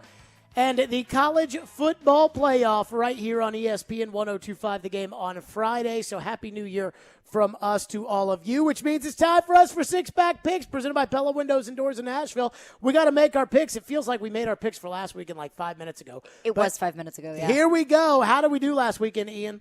Okay, last weekend, Jared 5-2. Nice. Caroline 3-4. Not great. So for the season, Jared is now at 54, 42, and 1, and Caroline is at 39, 57, and 1. FanDuel Sportsbook, which is my official sportsbook app, had a tweet the other day, and they were like, it said something like, tag somebody who you would never take betting advice from, and I almost tagged you. That's a good one, Jared. That's really funny. I'm just saying. Ian, the floor is yours. Okay, we will start on CBS. Noon kickoff. The Chiefs at the Bengals. Over-under on this game, pretty high, as you would expect. 50. Kansas City, -5. Ooh, 5. I'll go first. I will take Kansas City. I just think the Bengals. I think the Bengals are a really good offensive team and a really bad defensive team. And I think Kansas City's a really good offensive team and a really average defensive team. So I think Kansas City will go in there and kind of put the Bengals in check. Give me Kansas City. I think they win big. I'm going to take the Bengals +5 here. I do think Kansas City ends up getting the win, but the Bengals just had, career days for multiple players on offense last week. And I think the Bengals very well could be a team that's just peaking later this season. And it's not a team that I would want the Titans to face in the playoffs. So I'll take the Bengals to keep it close, maybe by like a field goal or so. Okay, headed over to Fox for Game 2. Rams at the Ravens. Noon, Fox. Over-under, 46.5. Rams, -3.5. I'm going to take the Rams, -3.5, and I'm shocked that spread isn't even higher. The Ravens are so depleted. If this was a full-force Ravens team, I probably would still take the Rams, but even without their wide receivers, without their corners, without their running backs, the Ravens just don't have a ton left to offer this season. So give me the Rams, -3. I'll take the Rams, too. Am I the only one that when they hear this music right now, they think of John Madden? You've just been watching a lot of John Madden videos the past day or so. Well, but John Madden launched the NFL on Fox. Yeah. This is, boy, I tell you, R.I.P. to John Madden. What a man. What's next? Did you make your pick? Oh, yeah, you picked the Rams. Yeah, I picked the Rams. Pick the Rams, yeah.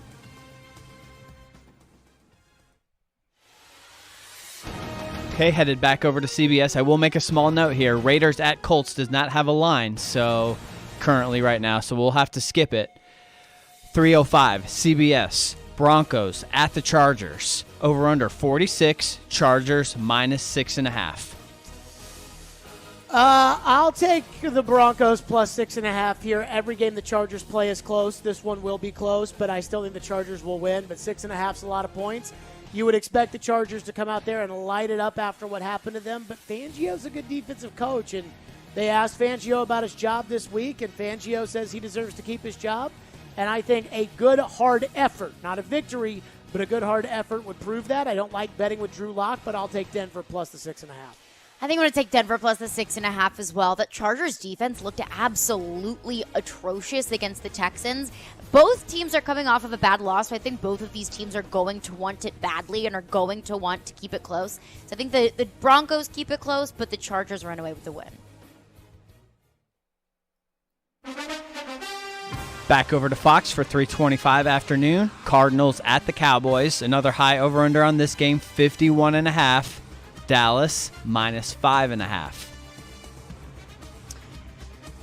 I'm going to take Dallas minus 5.5. The Cardinals, ever since Cliff Kingsbury has taken the reins in Arizona, it seems like Arizona comes out hot and then he slowly decline throughout the year.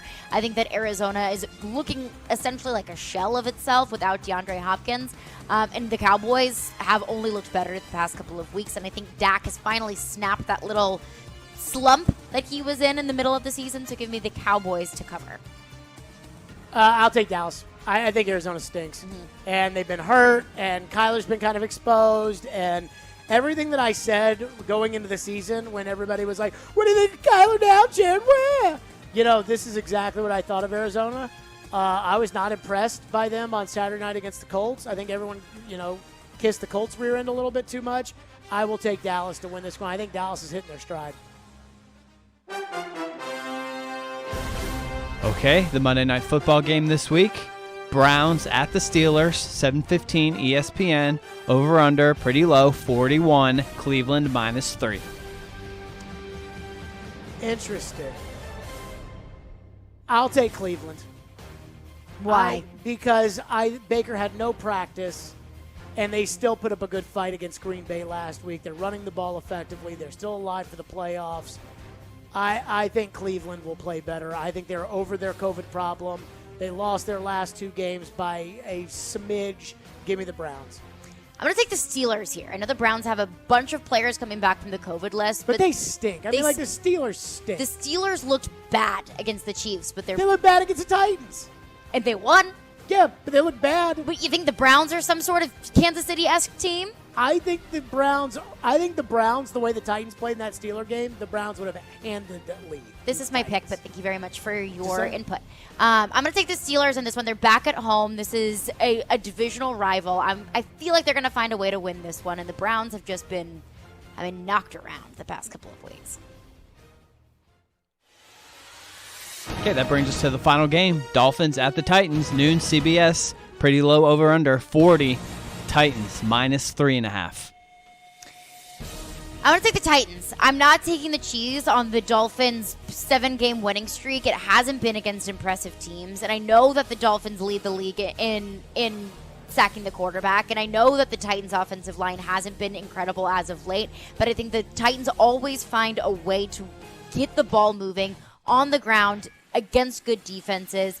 And nothing that Tua has done so far this season has really wowed me, and this Titans defense is going to really disrupt Tua. Jalen Waddle is really the only thing in this team that scares me, but I think that the Titans have more depth, and I think that they have more weapons. I don't think the Titans get too cocky in this one. I think they'll win. I think I'll go Titans 17-9.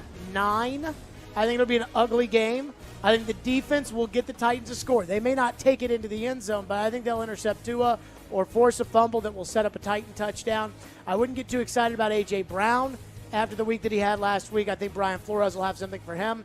So 17-9, ugly game, but Tua is the most valuable player for the Titans this week, and I think they get it done. Give me the Titans, again, 17-9. I'm sick of the Titans playing ugly games. That's all they do. So many Derrick ugly Henry games. comes back. That's how they win. They played Kansas City a couple years ago, and we were listening to the Jared and the GM podcast. The GM was like, that's not how we win. And this is how they win. They win ugly. So it will be ugly today, or it will be ugly on Sunday, and the weather will be ugly, and they will win. Six-pack picks presented by Pella Windows and Doors. Predators game day. Preds, hallelujah, they're back. We'll get to that next right here, Stillman and Company. It's ESPN 102.5 The Game. from the Fox 17 News Code Red Weather Center. Storms will be with us for the remainder of the evening hours. Look for heavy rain to lead to localized flooding and a couple strong storms possible. They clear late tonight, leaving us with nice weather Thursday, highs in the upper 60s. I'm Fox 17 Chief Meteorologist Katie Morgan. This weather report brought to you by Hiller Plumbing, Heating, Cooling, and Electrical. Call the Happy Face Truck today. Staples stores have a new world of possible with innovative tools for small business and remote workers and learners. Explore more at your local Staples store or staplesconnect.com. It's the half-off after Christmas sale at Social Furniture. Head down to Social Furniture today to receive half off on select items. That's right, half off on select items. They have truckloads of the best selection of furniture and have all your furniture needs. Hurry up and come down to Social Furniture today for the best selection of furniture before it's gone. Visit Social Furniture on the west side at 5412 Charlotte Avenue. On the web at mysocialfurniture.com. Social Furniture is a proud supporter of your Nashville Predators.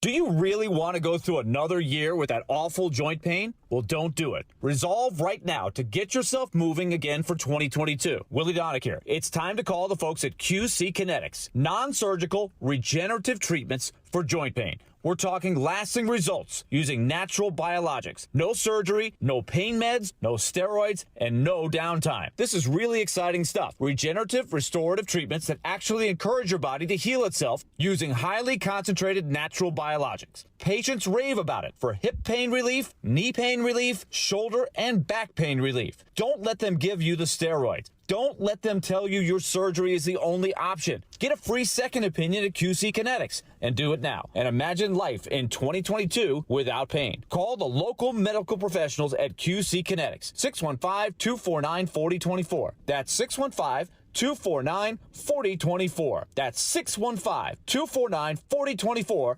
QC Kinetics.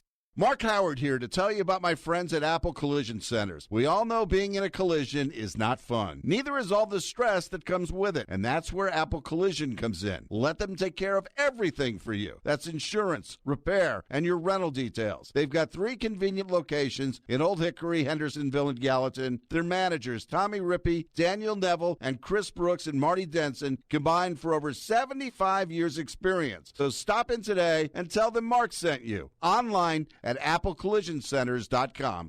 Hey, it's Jared. Your body needs water. That doesn't mean it has to be boring. And I'm here to tell you to give Focus a try. Focus is a sparkling water with a spark. It's infused with a boost of natural tea caffeine, so you get clean energy without sugar, calories, or crash. Go to drinkfocus.com to find the full lineup of flavors and get them delivered right to your door. Enter promo code GAME at checkout for 15% off your first order. Focus is also available at your local Publix. That's Focus, P-H-O-C-U-S, on the web at drinkfocus.com. Get in zone, AutoZone. Welcome to AutoZone. What are you working on today? With nights getting longer, it might be time to refresh your headlights. You'll see better and drive safer. Why not try Sylvania Silver Star Ultra bulbs? They have the furthest down road light, and right now you can get a $10 AutoZone gift card by mail or email when you buy 2.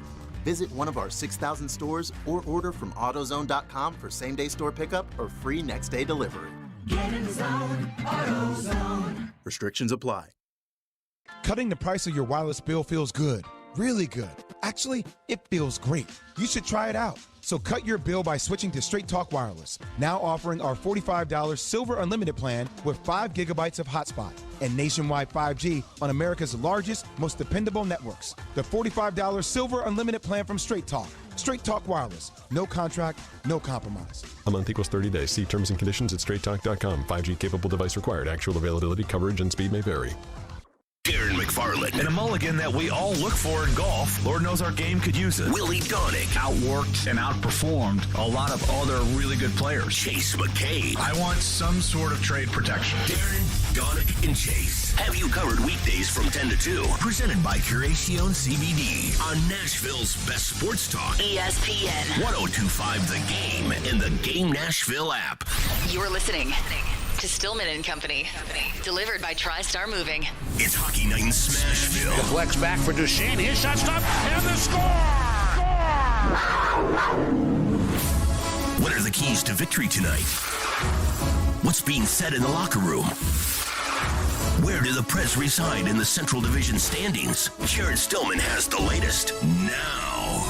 with Preds Game Day on Stillman and Company. Brought to you by Pella Windows and Doors of Nashville.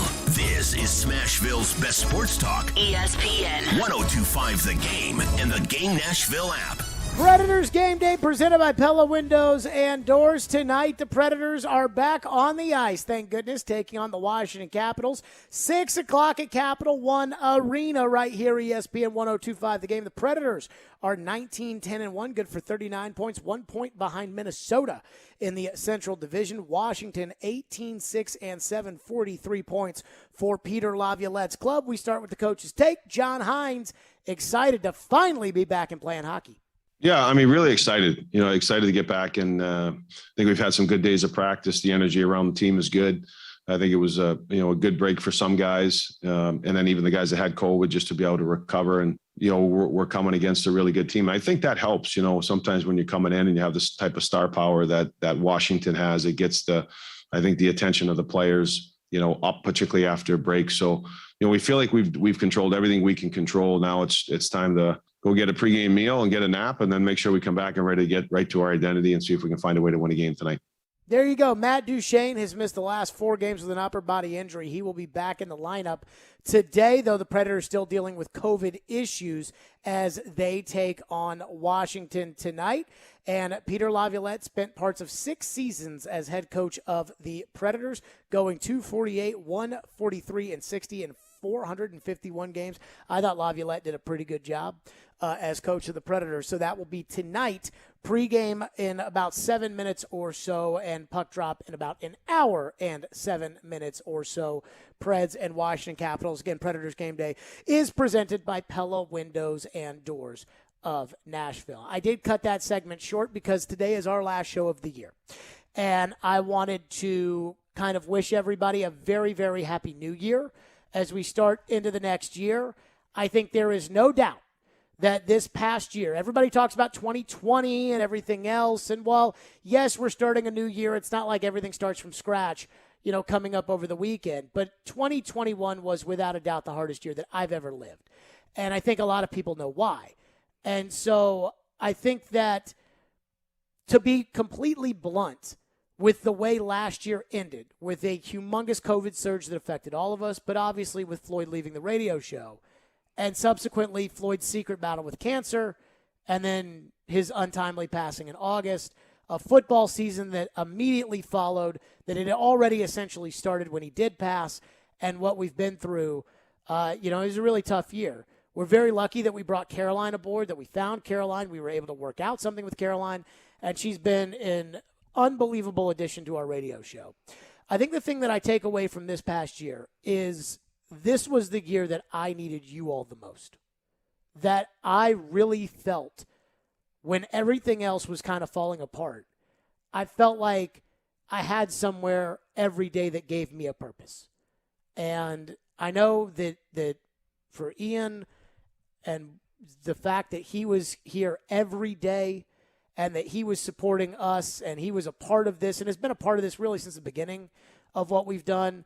And to see the amount of support that we've had this year especially, this has been the best year that we've had in the history of Stillman and Company and Jared and the GM. It's honestly the best year that we've had since we've been a sports station. And so that's really important to me. And we couldn't have done it without you guys.